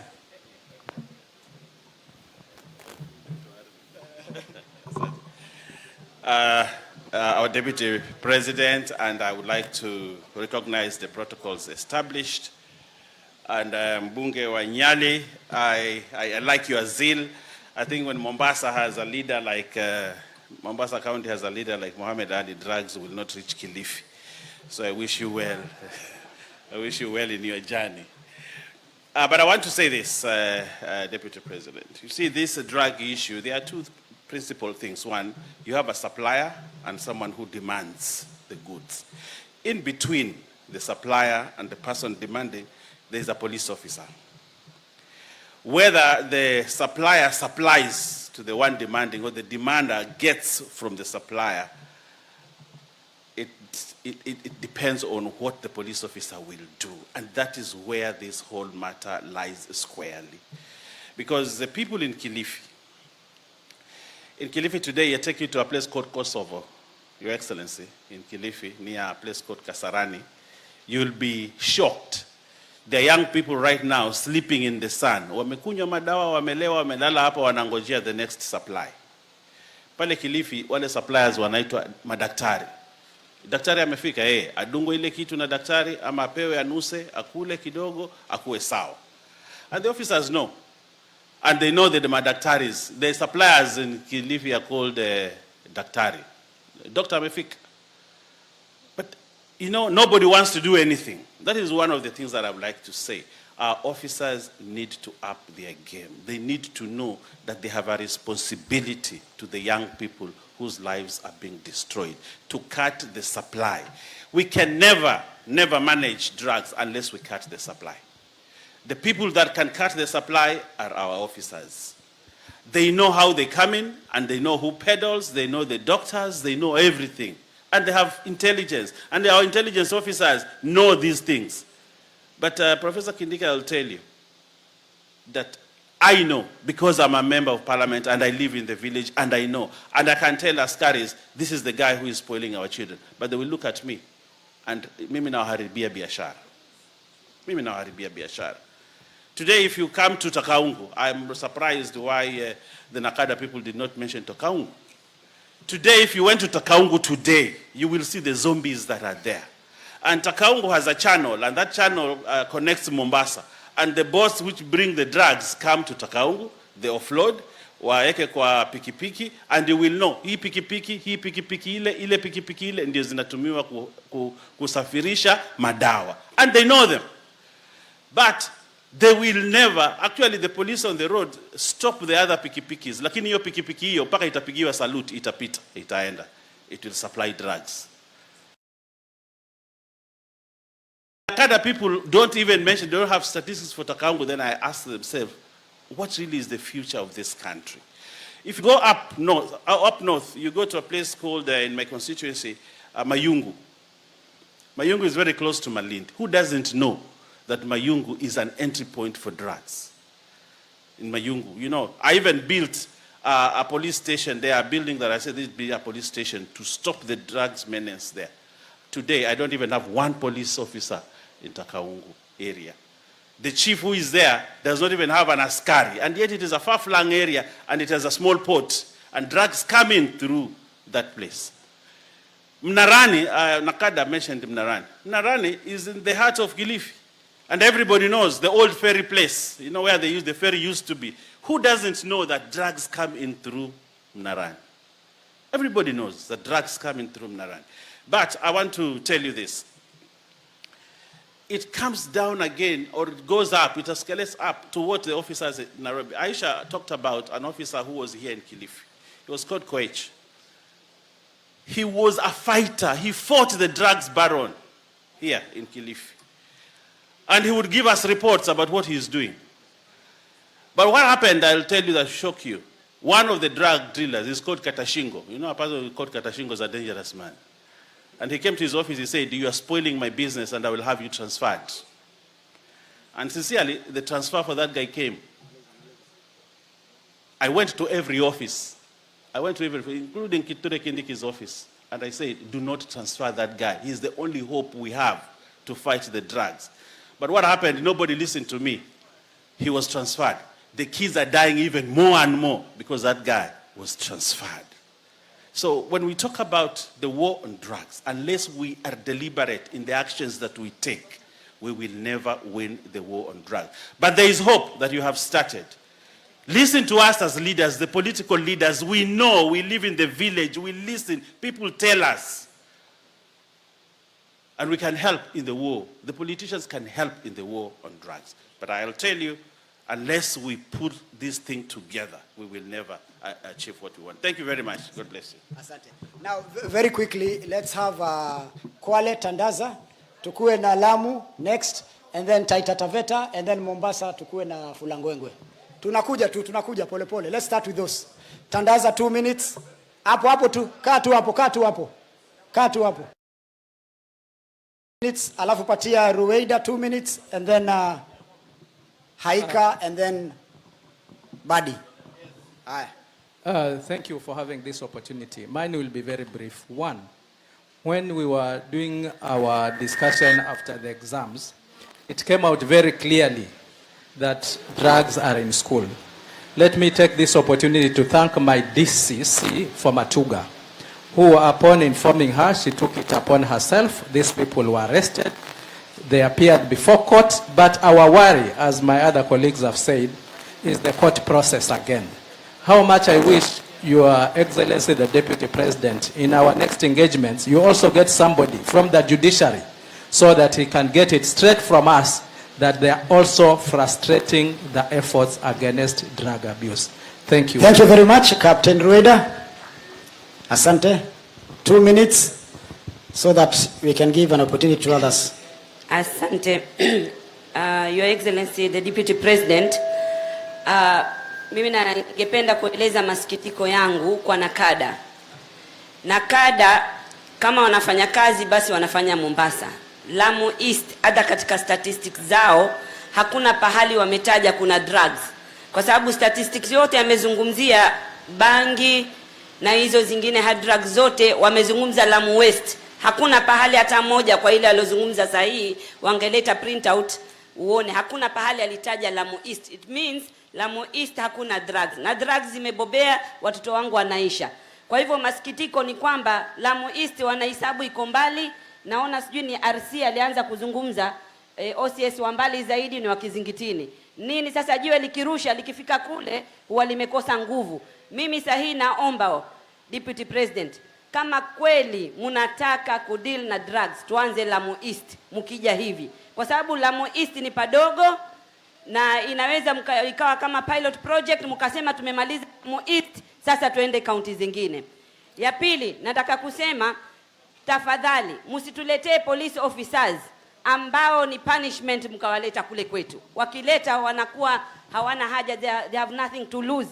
Wanaachia watu wa kule hizo drugs. Lengine nataka kuomba mbili tupatie si mbili ya mwisho. Sasa kuna ingine mjue kule Lamu East hakuna biashara yote ambayo inaweza fanya. Na hawa police officer mjue sisi tukisema pia tuna ndugu zetu on your side upande wao wenu. Lakini kule Lamu East biashara ambayo inaweza kufanywa ni kuchaji permit za harusi na drugs. Hakuna biashara nyingine. Hakuna matatu, hakuna kuzunguka mkapata kitu. Kwa hivyo hilo mlijue tatizo liko. Waziri Kindiki na Deputy President, naomba maofisa wanawake wawe wengi. Kule watu wakitakufanywa search anasema mimi ni Muislamu usinishike, kumbe kuna wanawake tunawajua wanapeleka hizo drugs. Ingine nataka I suggest vile ni island kule. Mheshimiwa bakishia wengine. Vile ni island kule. Mimi Lamu hajazungumza hata governor, niachie nafasi. Lamu governor hakuna wala governor wa Lamu. Mimi ndio wa Lamu peke yangu hapa ambaye sasa ninazungumza. Nasema vile ni island kitu ikiekwa faza ward haiwezi saidia mtu akiunga ward. Kwa hivyo pia muzifikirie unique challenges za Lamu. Kitu kingine kuna DC upande wa DCI vita venu DCI na polisi. Utasikia kesi imeenda kotini, ukifika inaambiwa polisi ndio aliipeleka, kwa hivyo kotini haikuwa na nguvu etekana ofisa wa DCI. Kule kwetu Lamu East hakuna maofisa wa DCI. Nimesema hakuna. Doko ni mmoja na ni mlevi. Yeye mwenyewe taabani ya roho yake. Kitu kingine nataka kuzungumza. Ya mwisho mheshimiwa, tafadhali. Ya mwisho. Upande wa health, yuko waziri wa health hapa. Tafadhali ile methadone, tafadhali hakikisha imefika kule. Kila island ipate ile methadone inatusaidia. Naona kwanza karibu mnaleta na kule island zingine mlete. Ya mwisho, kama mnataka kusaidia, wapeni machifu silaha. Maana yake mnajua mimi ndio kwangu machifu 3 wameuawa kwa sababu ya mambo ya drugs. Iko kwa record, machifu 3 wameuawa. Kwa hivyo wapeni silaha wao, kama hamwezi kuwapa polisi, wapeni silaha ndio tutasaidiana kwa mambo ya drugs. Asante sana. Waziri umesikia kuna DCI mmoja na hata huyo ni mlevi. Haika. Asante sana, yangu yatakuwa machache na niko na furaha sana kwamba tuko na haya mazungumzo. Na nafurahi sana kwa sababu katika haya mazungumzo tunakubaliana ya kwamba iko shida. Na kutambua kwamba iko shida na kukubali kwamba iko shida ni mwanzo wa kupona. Yangu ya kwanza nataka kusema hivi. Ninafurahi sana ya kwamba tumezungumzia mambo ya transfers. Jana nilikuwa kijijini ndani kule sana, na ikawa nimewaambia wale wanakijiji kwamba leo nitakuwa hapa kwa haya mazungumzo, na wakanituma naibu wa rais. Na ninashukuru sana ya kwamba yale maswala walinituma naona yakishughulikiwa. Waliniambia polisi wasikue transferred kwa sababu hawa maskari wanajua nyumba zote za pombe, na wakati wanaenda transfer wanafanya handing over kwa wale wanakuja. Kwa hivyo hatujabadilisha chochote. Akija anaambiwa ni hapa, ni pale, ni vile. Yale yalikuwa yanaendelea kuendelea. Kwa hivyo hatujasaidiana hapo. Nashukuru ya kwamba kama kuna uzembe, kama kuna utepetevu, mtu apumzishwe, mwingine apewe nafasi. La pili, mimi niko na mtazamo mpya. Ya tatu hiyo. Ya pili niko na mtazamo mpya. Kule Taita Taveta, mimi nimezungumza na wakina mama, nimezungumza na vijana ambao wanatengeneza pombe na kuuza pombe. Nimewambia namna hii, wakiwachana na hayo maswala, wakijiunda kama group, mimi nitawapatia pesa za mradi mpya. Na hilo nimeshaanza kulifanya. Wakiwacha kuuza pombe, wale kina mama wakishikana kama group, kwa sababu sisi kama wakina mama tuko na zile pesa za ngafu za women rep. I fund those groups ili wanawacha ile mambo walikuwa nafanya, wanapata zile pesa, wanaanza kufanya mambo mapya. Hata kuna group moja tayari nimeshawanunulia posho mill. Siku hizi wameacha kuuza pombe, wanasimama kwa posho mill, wanajipatia mapato. Kwa hivyo pia tukiwa na huo mtazamo wa kuona ni vipi, kwa sababu kuna wale ambao tangu wazaliwe ndo kazi wamefanya wakijipatia mapato. So we have to come up with an alternative. Wale wako chini kabisa kule mashinani.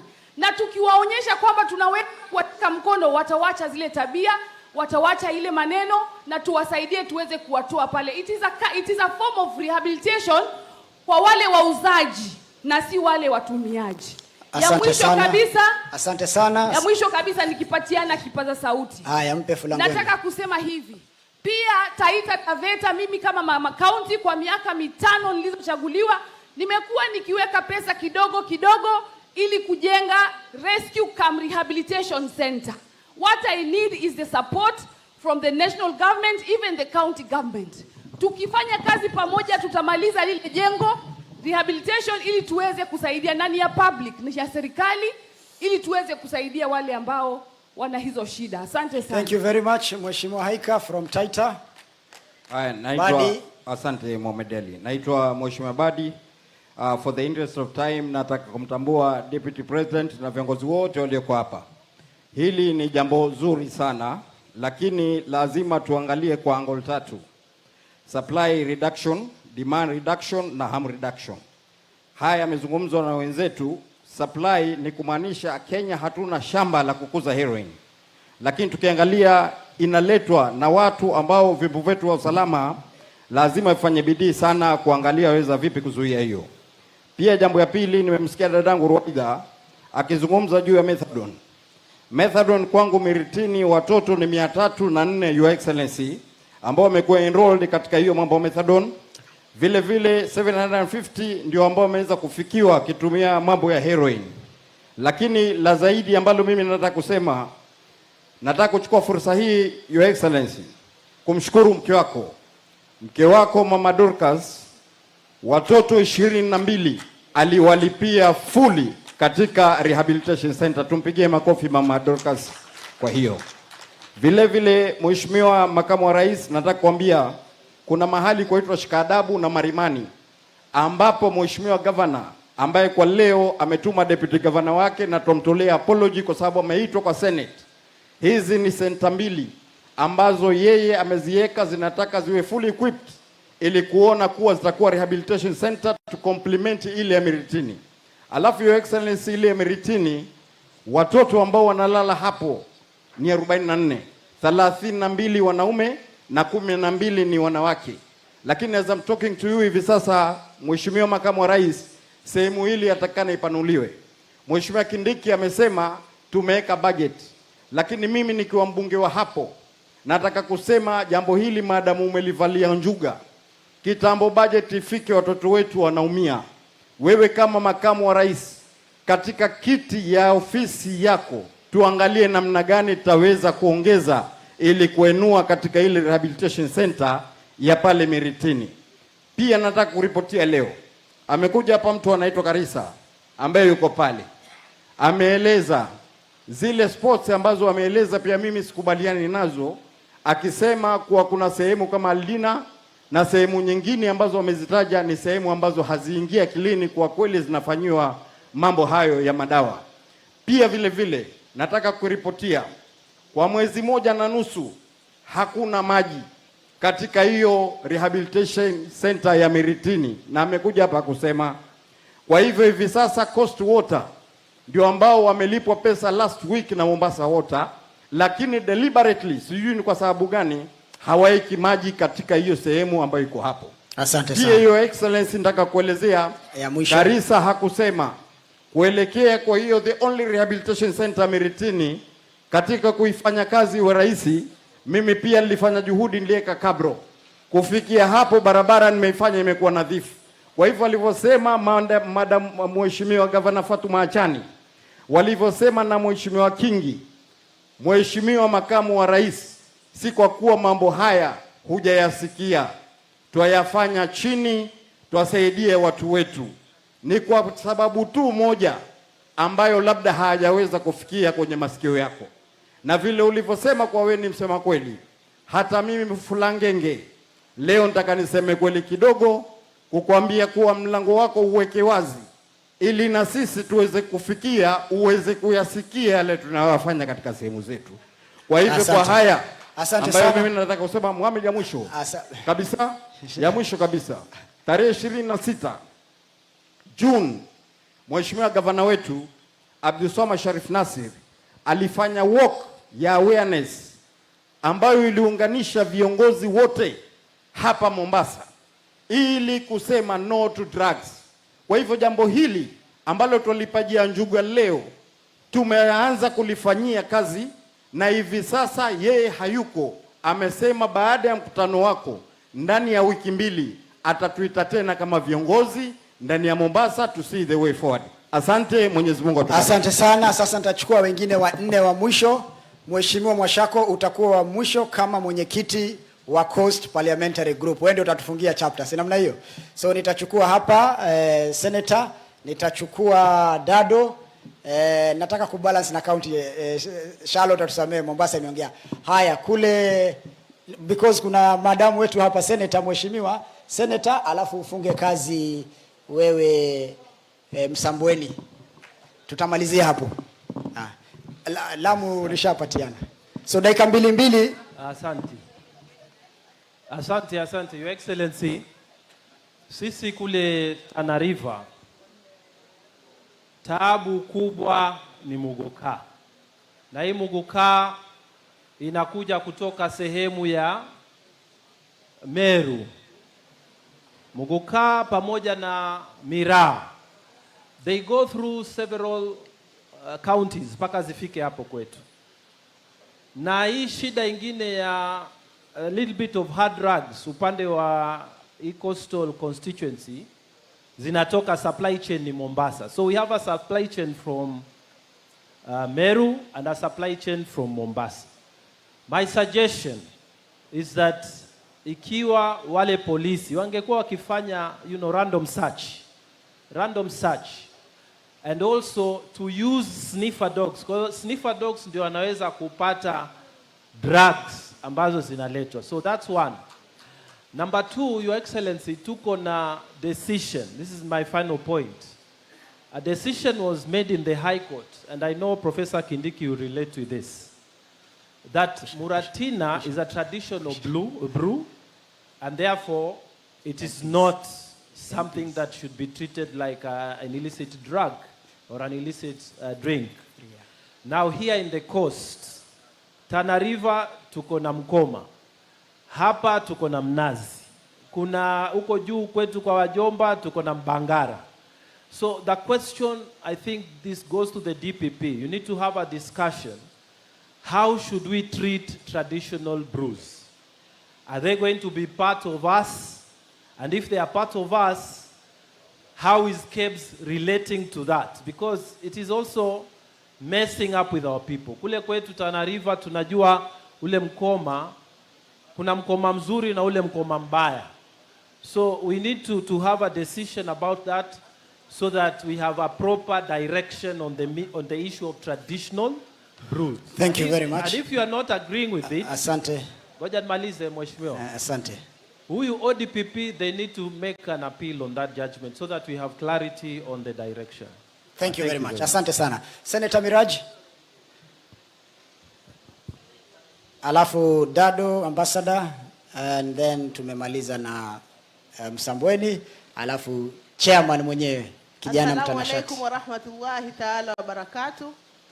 Naibu wa Rais, na nikizingatia itifaki zote, tatizo tulilonalo bwana naibu wa Rais ni kwamba pale ambapo kuna hivi vituo vya kurekebisha tabia za hawa wagonjwa wetu wa mihadarati, ndio kumekuwa maeneo ya kuuzwa hiyo mihadarati. Ni kumaanisha sisi kama serikali tumewaletea wateja wale walanguzi wa madawa ya kulevya.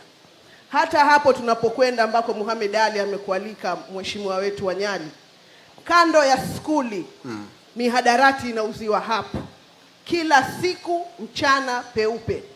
Wazazi wanashika watoto wao, naibu wa Rais, asubuhi badala ya kwenda kazi kuuzia watoto wetu ile inaitwa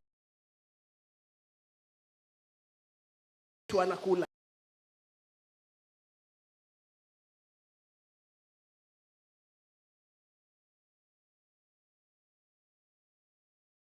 Huwezi kujidai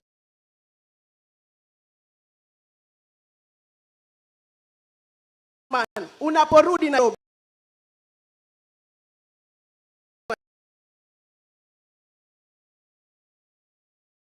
cha mwisho, njoo utusaidie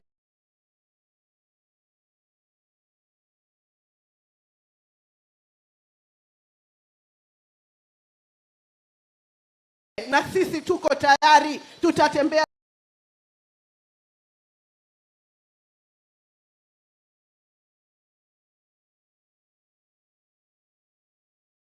na wewe mguu mosi mguu pili. Asante kina sana. Mama wali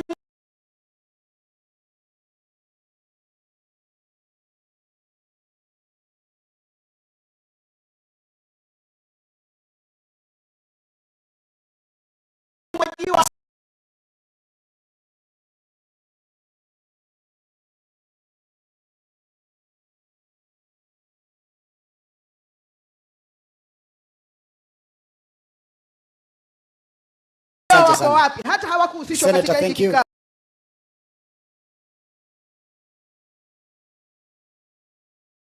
Kwa rekebisha, lakini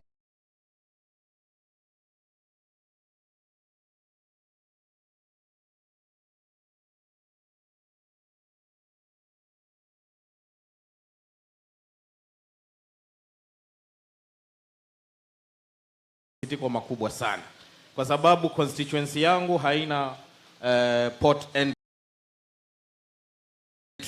iko katikati. Port entry ni pale Lungalunga na hapa Mombasa. Lakini ya kushangaza, madawa ya kulevya katika kwa license nzuri sana. Kama si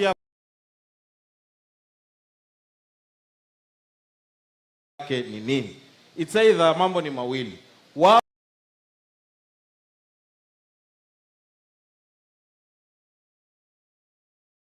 wanafanya kazi, tatizo la officers wetu wa polisi.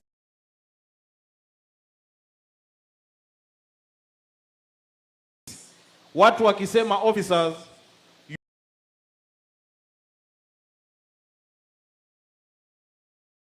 yule ambaye anakuwa target ni OCPD na OCS. Sasa pale kwangu Msambweni na particularly Diani Police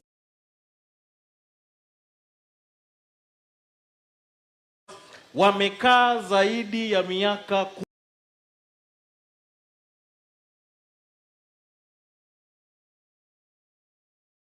10 plus, na within in 8 months nimeondolewa OCPDs wawili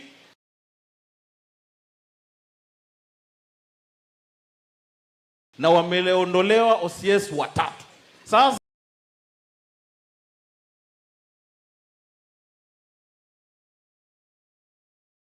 hawa junior officers tulia,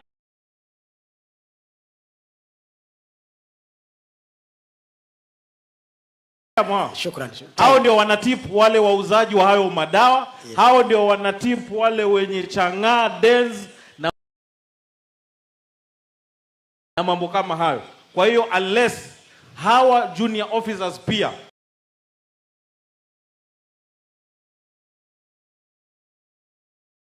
waangaliwe na watolewe, waletwe fresh men and women officers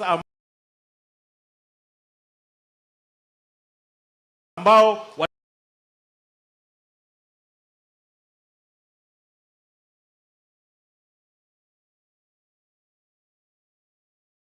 See, I'll put it in very precise points. First, this country should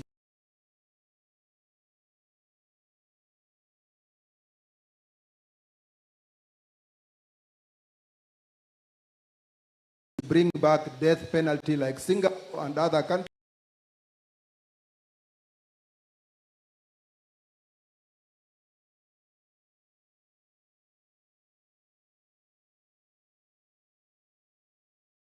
To deal with drug dealers. Number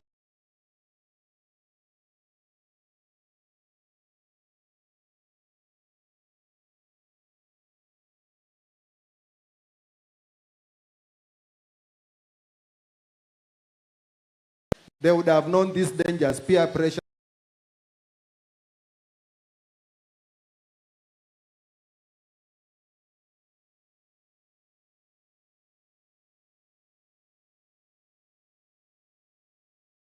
Will not affect them. Your Excellency,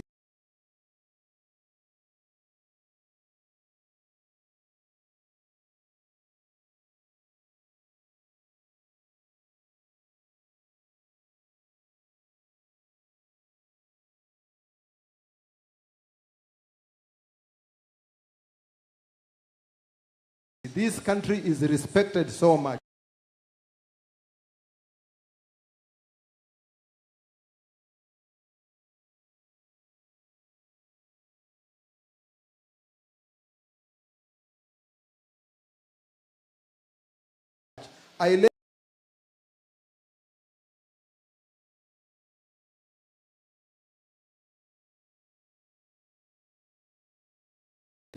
I was the first voice that rejected that, and so many countries have.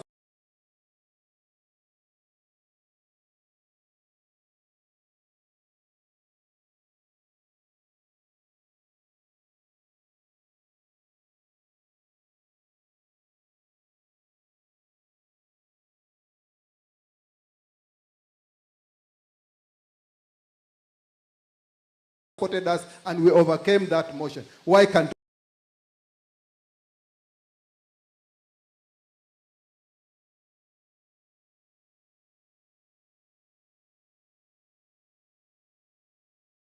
we do it at home here?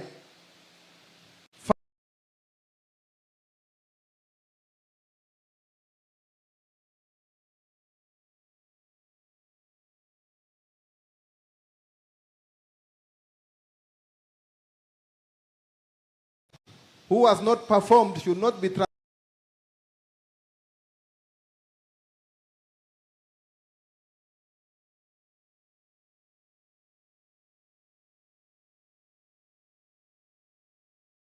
transferred but should be sacked there, and those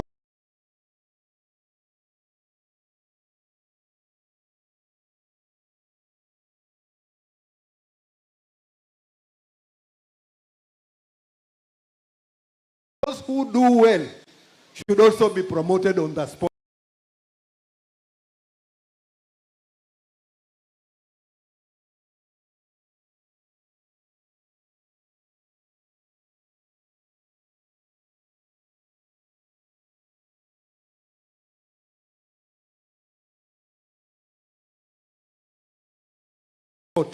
I have an example of an officer,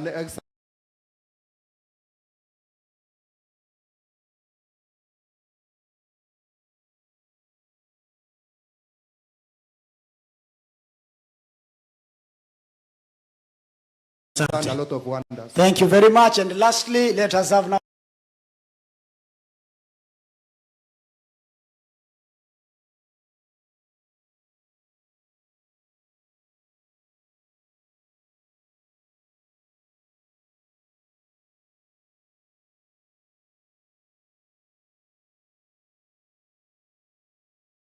the chairman of CPG.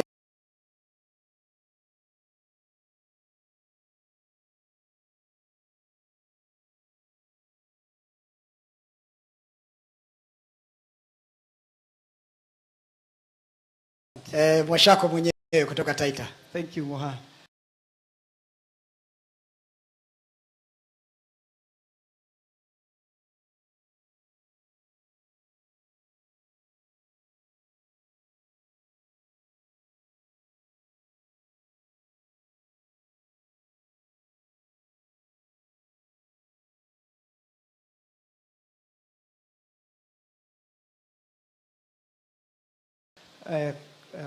Naibu wa Rais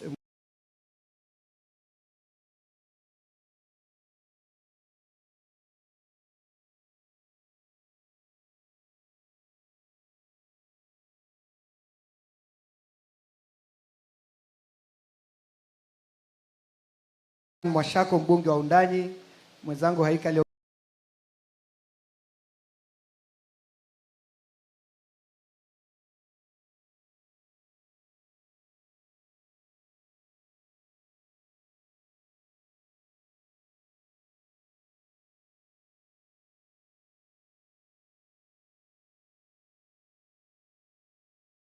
ongea masuala ya Taita Taveta, lakini nataka nichangie tu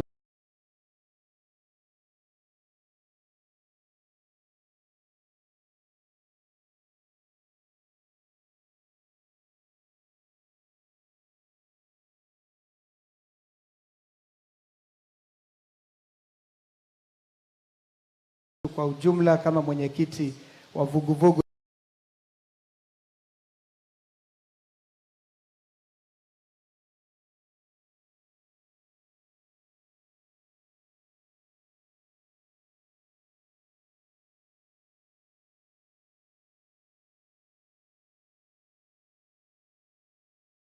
la wabunge na maseneta wa Pwani.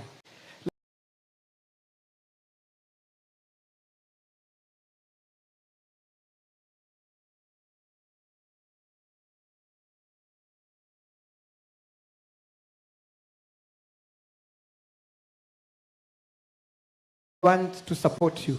It is this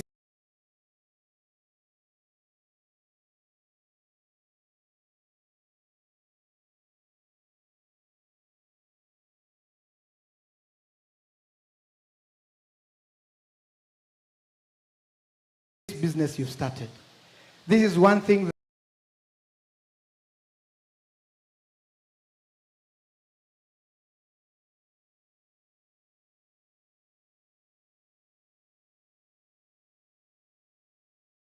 that touches my heart.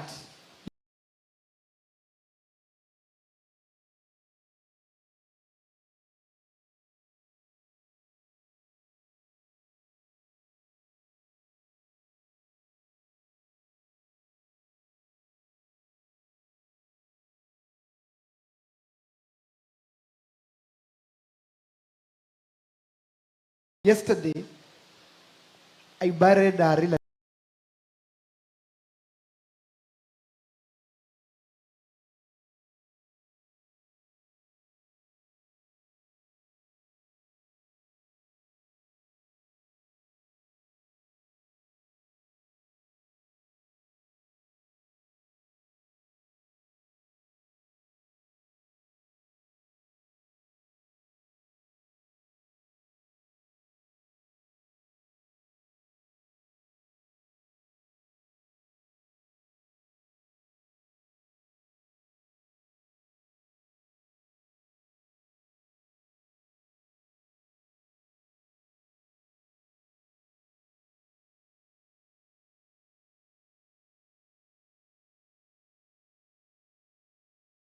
kwa sababu ya pombe.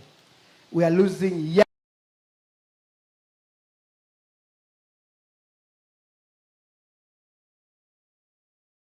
young men and women kwa sababu ya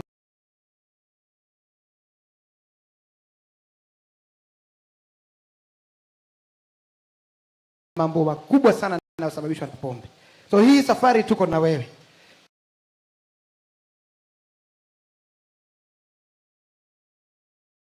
La pili niseme kwamba wabunge wengi hapa ambao watapata nafasi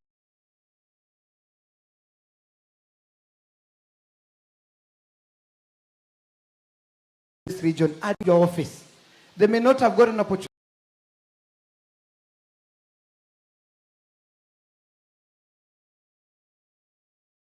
to call you. But I want to say on their behalf that there is so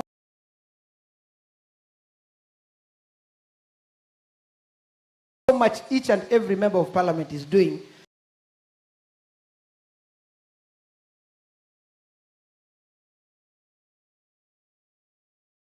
on these matters, illicit brew and mihadarati.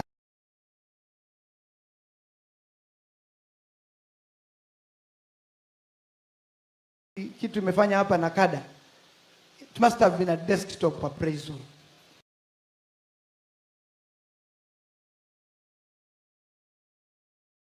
Because wabunge hawa wote hawajui hiyo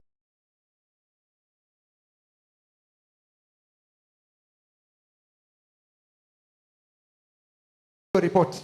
So we are wondering, Nakada, who are you working with?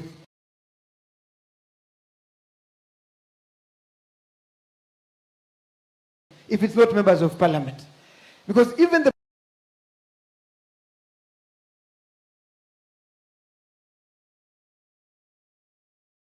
mihadarati na pombe inauzwa. So please just pull up a bit, speak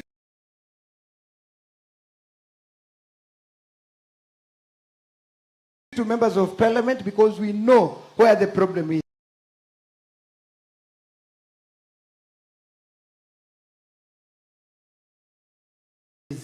Secondly, I want to who have been working very closely with members of parliament.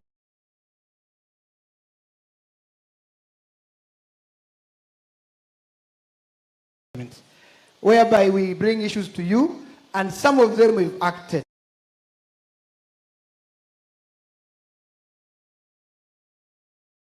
But the truth be told, weakest link on this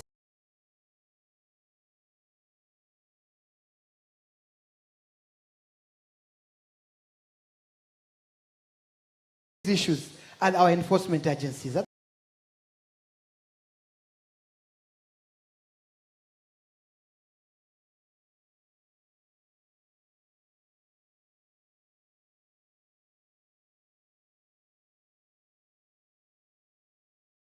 These guys get arrested, but within a week, some of them are released by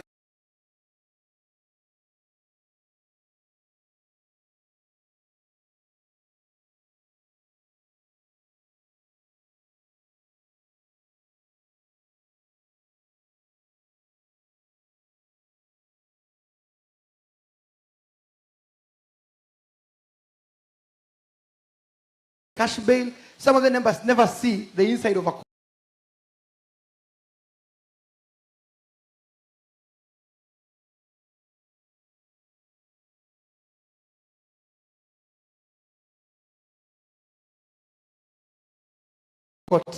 So that is the weakest thing. But lastly,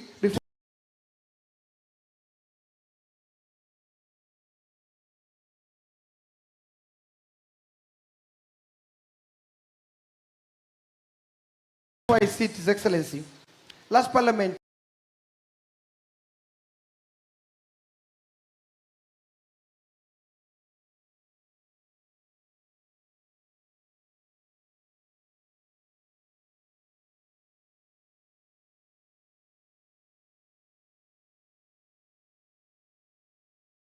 I sponsored a bill on alcohol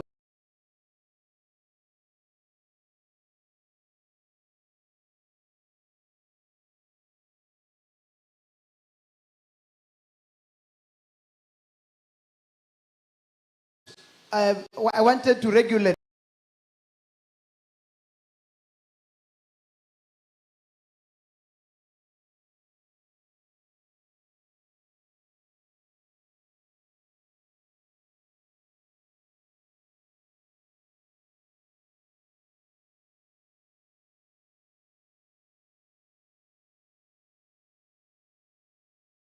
of spirits.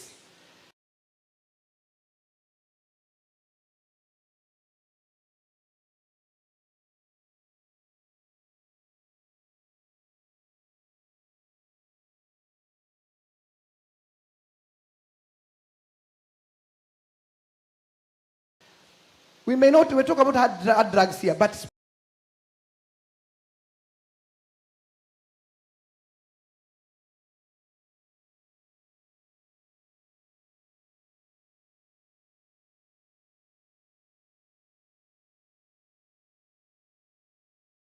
spirits that I know there are menace in Central Kenya.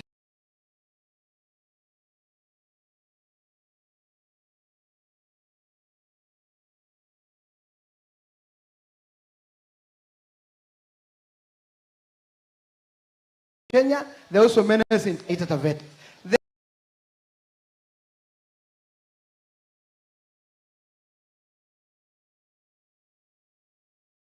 Certification from KEBS. Yet, these are what you call kill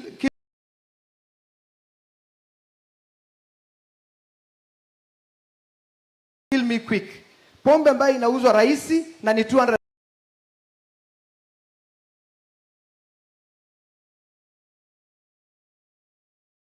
ml. The bill I proposed, which I would want to come to your office, maybe renegotiate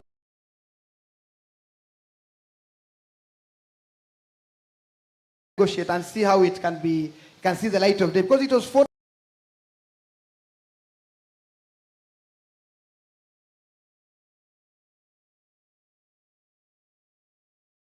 And make them returnable containers.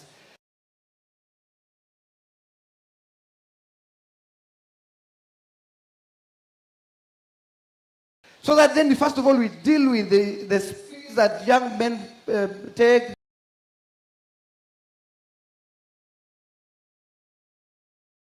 The border guys carry, and they drink everywhere. You have, you know. That is one thing I would like to negotiate. But last one, thank you very much, Mashako. Mwisho, tafadhali. Asante sana.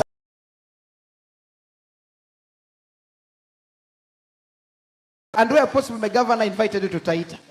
Possibly you can even coordinate and chair the Taita Taveta event. So that when we have county-specific events, these members of parliament will get an opportunity to speak and air their grievances about this issue. Thank you, His Excellency. Hi, asante sana for the men and women in uniform. Thank you very much. God. Now, as we wind up, I just want us to listen to some of just 3 officers who also work very hard, and it's good that at least we get to appreciate the work they do despite the difficult circumstances. So I would want us to listen to the DCC from Vita Sub-County, Mr. Mwiwawi. Maybe you can stand up so that we bring the microphone. Where is Mwiwawi? The next would be the OCPD for Msambweni Sub-County, kwa Faisal, Mr. Gashoki. And the last would be the ACC for Masangoni Division from Kilifi County. So just in a minute or two so that we save on time. You can proceed. Yes. Thank you, sir. His Excellency, the Deputy President for the Republic of Kenya, Honorable Gachagua, and following the laid protocol, Ronald Mwiwawi, the Deputy County Commissioner for Mombasa, or what we know as Mvita. Ningependa kusema hivi. Mvita tumefanya kazi. Na lengo kabisa na shabaha ni kuregesha hadhi ya Mombasa vile imekuwa zamani. Tungependa kuona watalii wetu wakizuru mji na wakitembelea ule mji bila wasiwasi. Tatizo hili la madawa ya kulevya tumeliona kwamba wazazi ndio hasa watu tumewalenga zaidi, kwa sababu wazazi wetu katika mji wa Mombasa ni wale wanatetea watoto wao. Ukimkamata mtoto Mombasa, utakuta kwamba mzazi anamtetea. Mzazi atashindwa kulipa karo ya shule, lakini kulipa faini ya kotini ama kutoa cash bail anaona ni rahisi. So kile ambacho tumefanya sisi kama kamati ya usalama, tumeamua kuwalenga wale watoto wakiwa shuleni, kwa sababu tunataka kupunguza ile demand. So tumetafuta mentors, tunawazungumzia watoto mashuleni na kuwahimiza kwamba wamebaki mashuleni, na kuona kwamba kupitia wale ambao wameenda vyuo vikuu waweze kuona kwamba hapa Mombasa pia tunaweza kutoa watoto ambao wamesoma na wakapata kufaulu katika maisha yao. So tunatumia hiyo mentorship program na tunaona kwamba inaendelea kutusaidia. Na mwisho tu ningependa kusema ni kwamba ukiingia Mombasa utaambiwa kwamba usijaribu, utauawa. Hiyo vitisho, ningependa kwamba maafisa wenzangu kwamba tusiogope vitisho kama vile. Tufanye kazi kwa pamoja na watu kuelezea vizuri. Tuwataje na we put them on the list of shame. Thank you so much, sir. Thank you. OCPD wa Msambweni. Hebu tupeane microphone pale.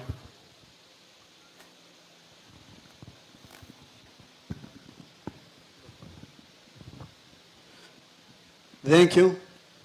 His Excellency, the Deputy President of the Republic of Kenya, all protocols observed, good afternoon. My name is Francis Gashoki, Sub-County Police Commander, Musabweni. First and foremost, I would like to thank our Deputy President and the Government of Kenya for convening this very important meeting to address this menace which is becoming a national crisis. I think this meeting is very important. We are not here to blame one another, but to bring our hands together to find a way forward to save our generation. As a police officer, I'd like to say that in modern type of policing is intelligence oriented. We need each and every stakeholder to come on board and share information with us. Because without information, we cannot make it. The other thing, we also need political goodwill. And it's so good now that we are seeing our politicians and leaders are coming on board to support police officers. Because without you, you cannot make it. One of the challenges we are facing, one is lack of patriotism in our country. We need to love our country and love our people. Because we don't love our country, then we are going to lose a generation. The other thing is lack of integrity. And don't see the need of acquiring wealth unless you lose your life. Let us love our neighbors as we love ourselves. So, whether you are a leader or a police officer, let us up our game and eradicate this vice. We have challenges. One is with the liquor licensing committee. That is the work of the county government. The licensing is done without due diligence. There is no inspection of bars. There is no involvement of all stakeholders. We are all supposed to come on board. Even the Ministry of Education, they are there to assess the proximity of schools from the alcoholic liquor outlets. Asante. Excuse me, sir. The other one is about the ODPP. I'm glad to hear that now they are going to assist us. So many cases are going unregistered because of lacking results from the government chemist. So, if you are going to support us, we are going to win the war against this illicit brew and the hard drugs. Then the judiciary. Please, can you lobby for the judiciary to assist the members of the National Police Service? Because when you are arrested with one roll of bangi, they normally say that one is for consumption, not for commercial. But a drug is a drug, whether you are got with several rolls of bangi or not. So assist us in that. Those few remarks. Thank you and God bless you. Thank you. Where is SCC? And after the SCC, we'll listen to Mr. Abdallah, the OCS for Jomvu. Your Excellency, the Deputy President, all protocols observed. My name is Precious Damarandu, the Assistant County Commissioner, Matangoni Division in Kilifi North Sub-County in Kilifi County. One major challenge that has to be looked with a lot of sobriety of mind is the operation of mangwes, which are Nazi dens, popularly known as mangwes, the designated places where we have Nazis sale and consumption of Nazi. Nazi is legalized, but most of these operators, they operate with a lot of impunity. There should be a law, or rather the county government should come up with a law to regulate specifically the time of operation, specifically the location of these mangwe dens, specifically what is to be sold in these mangwes and to whom it's sold. And I'll give an example of where a mangwe, and tumesikia pia kutoka kwa gavana wa Kwale akisema kwamba hapa kuna rehabilitation center, nyuma yake kuna mangwe. It's all over here in Coast, where we have the time of operating these mangwes. Mlevi anakuja kwa boma, mangwe iko kwa boma ya mahali watu wanaishi. Mlevi anakuja kwa boma, mama alikesha akiuza hii pombe, mtoto wa shule ameamka anaenda shule, lakini anaambiwa wewe serve huyu mlevi alafu uende shule. Akifika shule kuna mangwe ambayo iko karibu na shule. Mlevi anaimba, mwalimu naye anafundisha. So it's important that the county government, just to complement the national law on liquor, we have a commitment from the county government that regulates these mangwes. Specifically nimesema time, location, what to sell and to whom, ili tuweze kusaidia watu wetu. But generally, we are very grateful and we are committed as the Ngao team to ensure that our area, the Coast region, is free from drug and substance abuse. Thank you. Thank you, Madam SCC. Mr. Abdallah.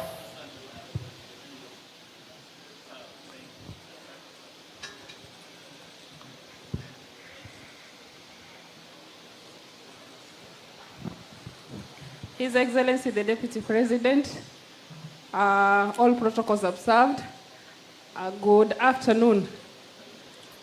Good afternoon. Yes, Lady Abdallah is sorry, I missed that name, yes, but still refers to me. Thank you for that. Yeah. First and foremost, I'd like to appreciate our Lord for giving us this auspicious occasion where we have come to discuss an idea whose time has come. And we have to accept that it is a menace in this whole country. And I appreciate so much on the action taken by our leader, that is His Excellency the President, in ensuring that we talk about this and we look for a way forward. No blame game. We ensure that we discuss on the way to assist our nation. Mombasa, as a county, this menace is there and we cannot lie to ourselves. And it is a commitment that we have to take as OCSs and leaders of stations. Let us take responsibility and see that we put our best foot forward to ensure that we fight this with the intensity that it requires. On the challenges, all of them has been mentioned, especially from the ODPP side, where we see that most of the cases are not registered because of the quantity. Judiciary being too lenient on the perpetrators, therefore not giving any deterring measures. They will come out of the court having paid fines and continue with the same business. Also on the county government, they have a responsibility to take, especially on matters of licensing. We see there is an abuse of this liquor, is it a hotel and restaurant, a bar and restaurant license, where the proprietors really abuse the same. We know the conditions that has someone has located. Is it near a school, near a religious institution? Is it posing any security threat to the public who are there? Because we see abuse of these drugs and substance equally is directly proportional to the increase in crime rate in this county. So let us all do this together, and we will achieve the best results that we can achieve. And if we talk about multifaceted approach, if we talk about multi-agency approach, let us not do it in offices. Let us not do it in forums. Let us do it on the ground. We will talk about it here, but when we go back to the ground, the donkey work is left to the horses. It is us who are going for raids. It is us who are doing all this. We are the ones who are gathering intelligence. It is us who are looking for information. Let us all take responsibility and see that we are moving this nation in the best direction that is possible. Thank you so much, and God bless everyone. Now, on behalf of the religious community, I would want to invite an imam to say something. Is there an imam or a sheikh? Okay, any religious leader who wants to say something so that we close this.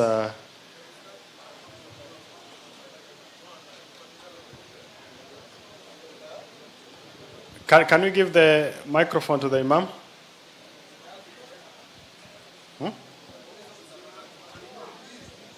Okay, you can go ahead, please. Thank you very much for this opportunity. The Deputy President, sir. My name is Dafala Ibrahim Dafala, Sub-County Police Commander, Voi. Nitazungumzia kwa niaba ya religious, labda wengine wataweza kushangaa. I'm one of the religious leaders in our service. Nashukuru kwa nafasi hii ambayo tumepata. Kwa uwezo wa Mwenyezi Mungu ameweza kutufikisha hapa. Kwanza kabisa, Naibu wa Rais, nimezungumzia masuala ya illicit brews pamoja na hard drugs. Ili ni jukumu letu sisi sote. Si jukumu la polisi, si jukumu la wabunge, si jukumu la wazazi peke yao. Hili ni jukumu letu sisi sote, na kama Mwenyezi Mungu alivyotueleza katika kitabu chake kitukufu, mama wa machafu yote inatoka kwa pombe. Pombe ndio mama ya machafu wote. Machafu yote inatokana na pombe, na ni jukumu letu sisi sote. Hatuwezi kusema pombe hii ni nzuri, pombe hii iwekewe wakati gani. Pombe hii ni Mwenyezi Mungu amekataza aina yoyote ya ulevi. So ni jukumu letu sisi sote kuelekea kwa Mwenyezi Mungu, na tujikataze sisi na watu wetu wote. Tusipitishe nyingine tuache. Nyingine tuseme time hii ni nzuri, time hii ni mbaya. Lakini tusimame sisi sote kwa Mwenyezi Mungu, na kusimama sote kwa Mwenyezi Mungu itatuwezesha sisi kwenda na amani na watoto wetu kupata amani, na ili tupate vizazi wa kesho, ili nchi yetu iwe na viongozi ambao watakuwa hawako katika maeneo haya ya hatari ya pombe na madawa ya kulevya. Nikirudi katika madawa ya kulevya, kweli imesemwa inaingia kwa baharini, inaingia kwa njia hizi, lakini nitakana tujue kwamba mimi kama najua, natakana nifikishe wapi ujumbe huu. Nasema polisi ukiwaambia wanaeleza, lakini nataka nieleze kitu kwamba kama uko na habari yoyote ambayo inahusiana na madawa ya kulevya, usiende pale chini kwa askari uende umweleze. Watu wetu wengi wanapenda shortcut. Tuko na Regional Police Commander, nenda kwake, nenda umweleze kama Dafala ndio analeta madawa kulevya, na huwezi kusikia hiyo habari kwa mtu mwingine. Kwa sababu gani? Utakuwa umepeleka mahali ile ambayo inatakikana. Nenda kwa County Police Commander, nenda kamweleze hiyo habari, huwezi kuisikia kwa mtu mwingine. Nenda kwa Sub County Police Commander, nenda kamweleze. Hizi ni ofisi ambazo zinajulikana, na wewe utakapoeleza, ukisikia mahali imetajwa, utakuwa unajua ni nani ameeleza, kuliko kwenda huko chini unaenda kueleza askari kwa Inspector General, na Inspector General yuko pale juu anaongoza vile ambavyo inatakikana. So hili swala si la kulaumiana, bali tushikane sisi wote kwa pamoja na tuweze kupigana hivi vita pamoja, na Mwenyezi Mungu atatuwezesha. Asante sana. Thank you. Just to close this session, let me invite my colleague PS Mohamed Dagar in 2 minutes on behalf of the PSS, and he can speak from, just come. So Mohamed Dagar comes from Mombasa County. So whatever we are talking about is well versed with it and he knows the challenges. Asante sana daktari. Mheshimiwa naibu wa rais, heshima zote kwa wakubwa wangu, itifaki zote zikizingatiwa kwa wadogo wangu. Yote ambayo nataka kusema yamesemwa na viongozi wangu waliokuwa hapa. Ukiangalia janga la madawa kulevya liko kila pahali. Ukaenda kwa Mheshimiwa Bezimba pale magodoroni, utafikiri kuuzwa magodoro lakini hakuna magodoro. Ukija hapa kwa Moha, kiongozi wetu hapa Mombasa, utaona kuna madawa kulevya katika kila kona. Freetown, Kisumu ndogo, Beach Road Maweni. Ukishuka chini kwa kijana mwepesi Alidina, utaona shida ni hiyo hiyo. Ukivuka kwa mzee wetu Omar Mwinyi, utaona ni same. Na ukimalizia hapa Mombasa Magwende karibu na Fort Jesus, pale ambapo wengine wetu tunatoka, watu huenda wakasinzia. Mheshimiwa, naona Mishi leo hayuko, lakini janga kubwa hapa Mombasa liko Likoni, na sote tutakubaliana kama hapo kuna shida. Lakini Mheshimiwa naibu wa rais, wewe ni kiongozi, wewe ni administrator wetu, you have grown through the ranks. Wewe ni chuma cha zamani kama ulivyosema leo, ni chuma cha reli. We have no doubt that you will lead us to prosperity, to resolve this issue in this region to totality. Kwa hiyo tunakuomba sana Mheshimiwa Rais, huku kwetu tunapiga deki, hatutumii mop. Uanze na tambara la deki kuanzia kule Lamu, kule Kiunga. Ushuke nalo chini kwa Mheshimiwa Ali, nimemwona leo pale Kipini ulikamue. Ushuke nalo kuja nalo hapa Malindi ambapo kuna janga kubwa. Kilifi kwa Mheshimiwa wetu Owen Baya. Ukate kona kidogo uende kwa mwalimu wetu aliyetufundisha, gavana wetu wa Taita Taveta, uje ulimalizie huku chini kwetu Mombasa. Na sisi kama makatibu wakuu na viongozi wetu tutakusupport. Na tutakusupporti Mheshimiwa, mimi kama katibu mkuu wa uchukuzi, kuna mambo muhimu hapa ambao wewe na rais wetu wataka kuyafanyia watu wa Mombasa. Jambo la kwanza, umetupatia strict instructions, mimi na PS Raymond Omolo, to resolve issue of the Dongokundu. This is a dream that has been pending for 30 years in this region. Kesho tutasubmit formal report to you that tutajaliwa kulimaliza hili jambo very soon. Na hii Dongokundu italeta kazi 50,000 kwa Wakenya, na wingi wao wengine watatoka katika hii mkoa wa Pwani. Jambo la pili, tunaleta reli, treni itakaoingia mpaka hapa Mombasa pale station. Umeona iko 86% complete. Hii ni kichuga 10 ambao itajalia watu pia waandike kazi. Jambo la tatu, tutaleta feri mpya pale kivuko cha Likoni. Nimeona Mheshimiwa Miraji ametuma through the Senate, nimepata statement yako sasa hivi na tutajibu once you summon us to the Senate. Haya mambo yote yanamaanisha kwa by the time tukifika 2025 2026, hii course inataka vijana kama sisi tuwe makokswe na kuendesha ile feri, tuwe watu ambao tunaweza kuchimba mitaro na kuanzisha viwanda pale Dongokundu. Kwa hiyo Mheshimiwa naibu rais, sisi tuko nyuma yako na tutafuata zile instructions zako, na tunashukuru sana kwa wewe kuja hapa kwetu mkoa wa Pwani. Asante sana. Asante sana Mohamed Dagar. Now I will want to invite the Deputy Governor for Mombasa County, Bwana Francis, to make a few remarks and invite the Deputy President to give us the way forward and also close this meeting. Thank you.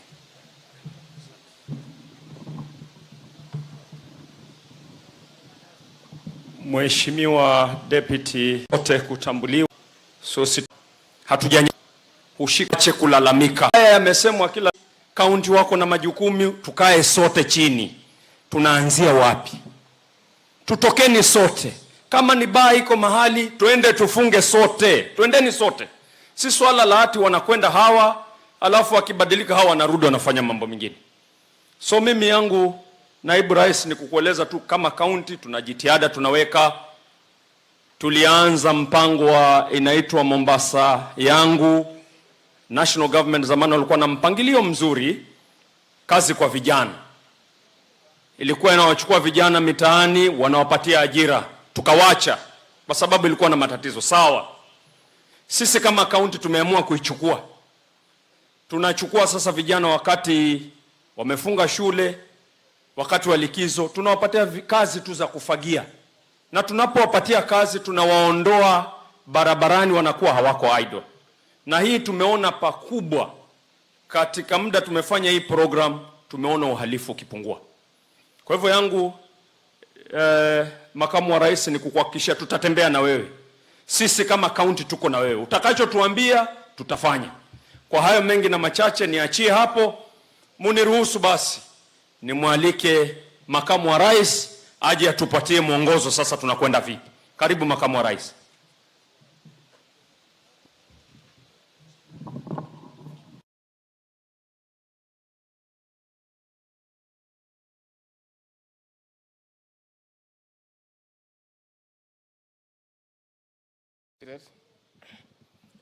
Mimi nataka kutoa shukurani kwa wale wote ambao walinena. We have had a very candid discussion, and from that discussion it is clear. Kila kitu iko wazi. All the issues are known. They are clear. Who needs to do what? All we need to agree is why they are not doing it and how they must do what they need to do. It is very clear. Na viongozi asanti, ile wasiwasi nilikuwa nayo ya kwamba hamhusiki, nimemsikiza. I like your passion. And you are also very detailed. You actually know the problem. Labda hamjafika kutuambia. And I think listening to the leaders here, I think I need a sitting with the political leaders from the coast. We get more details.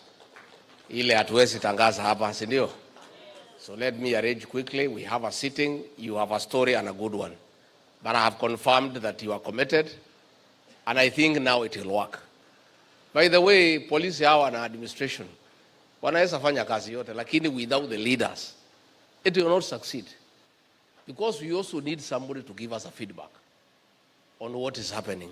And somebody who genuinely cares for the people. You know? When Captain Rueda says that there is only one DCI in Lamu East and he is drunk, that must be the truth. Awezi danganyana, that's the responsible leader. So I don't know, CCIO Lamu, huko hapa? Where is the CCIO Lamu?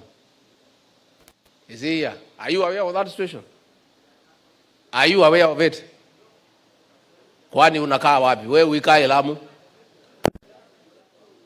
You have been there for a week? Or 1 week? Okay, so can you find out? Huyu ni kiongozi. And I think there is no leader amechaguliwa na watu anaweza sema kitu kama hiyo kama hakuna. But you have been there for a week, please deal with it. Tafadhali. I think we'll meet the political leaders for another discussion. Nakada, you have heard. Your report is shallow. Hao ni viongozi.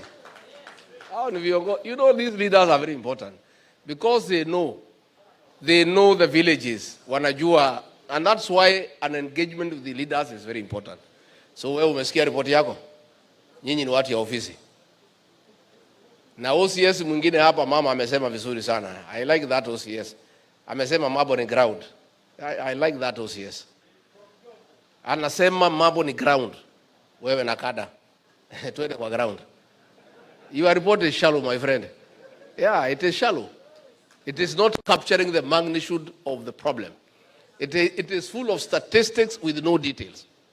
Tumekubaliana? Aya, asante. I think it is clear in this meeting, our officers you have heard. In daylight, the problem by and large, is enforcement. 80% of our problem is enforcement. So let us agree the following, that we cannot continue discussing something that is so clear and everybody knows what to do. Hizi madawa wenye kuuza mnajua, pahali zinapitia mnajua, vile zinauzwa mnajua. So let us work on it, and tunataka kusikia ya kwamba kazi imefanyika. Let me confirm for the avoidance of doubt, the issues of orders from above and telephone calls ended on 13th September 2022 at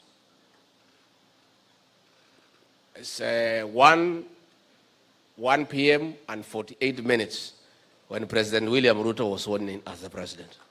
Hiyo maneno ilifika mwisho 1:48 p.m. when he took the Bible. Hiyo maneno ya watu kupigia watu masimu ati madawa iendelee ya kulevya, ati mtu aachiliwe.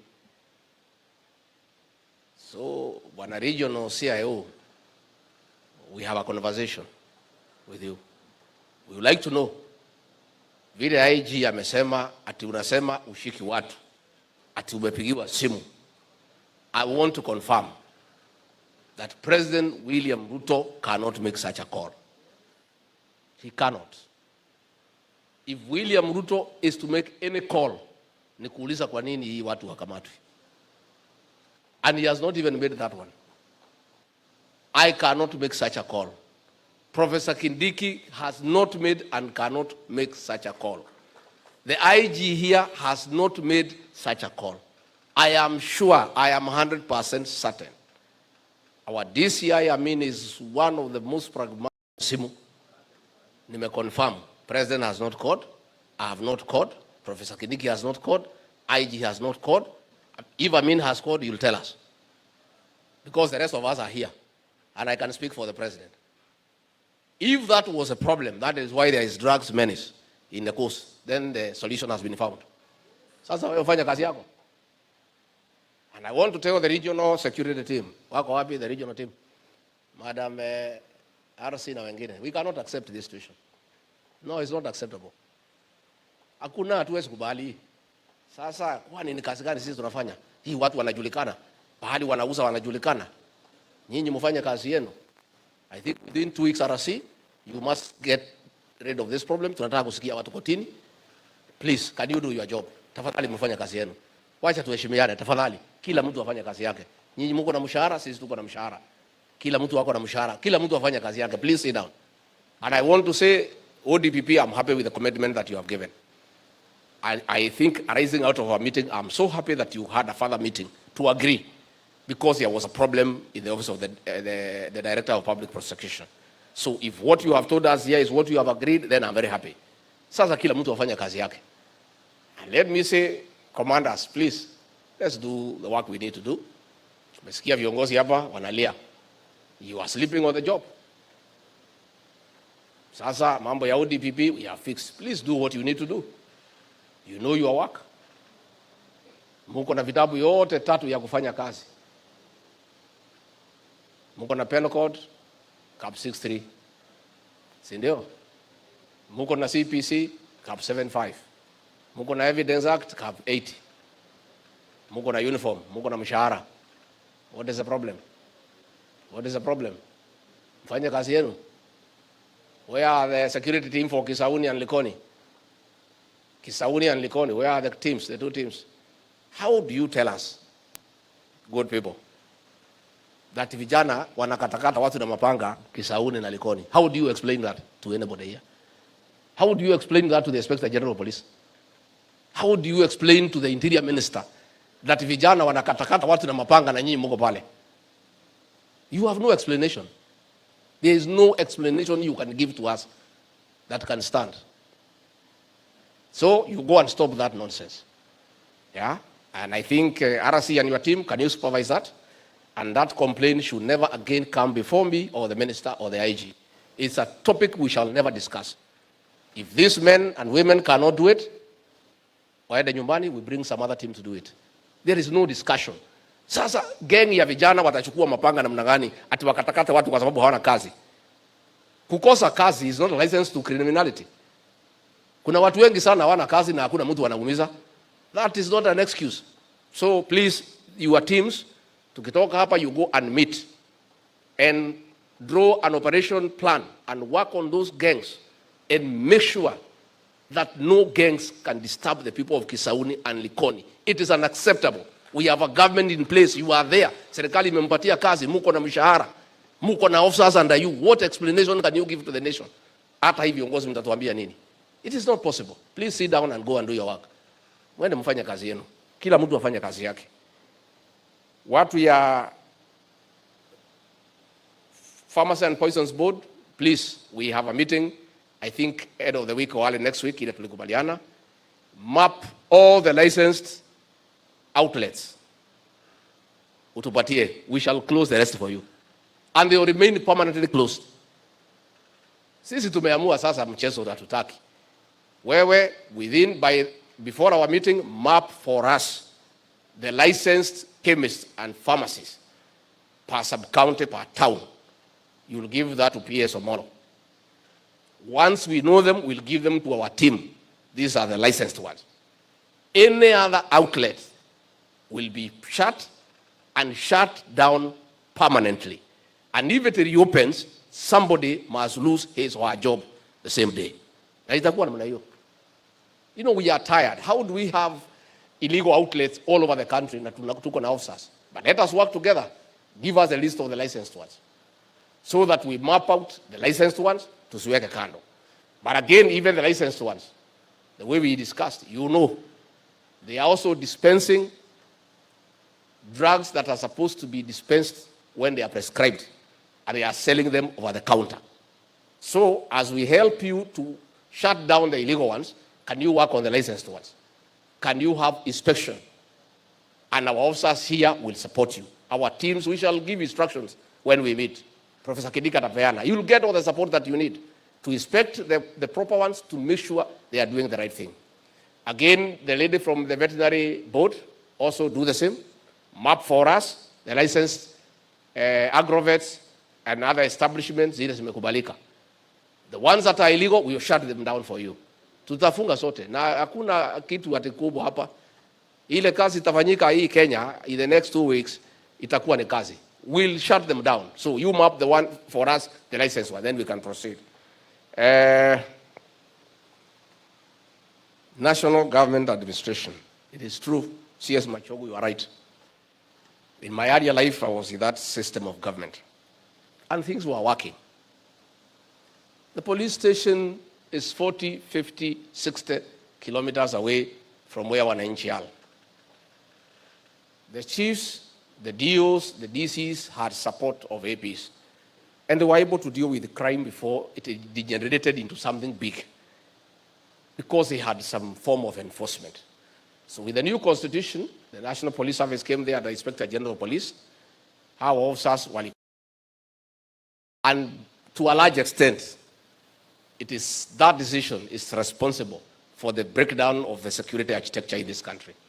And actually the effects we are feeling of almost things getting out of order is because the deterrent aspect of security architecture got removed when our GAO officers lacked support. So the task force that was set up by the president has recommended that we create an administrative framework where the GAO officers are supported by officers in uniform. I think in the next 1 or 2 months, everything will have been worked out. Our CS Interior is on it, and our GAO officers will have support the way it used to be, so that the people at the police station can deal with apprehending the offenders.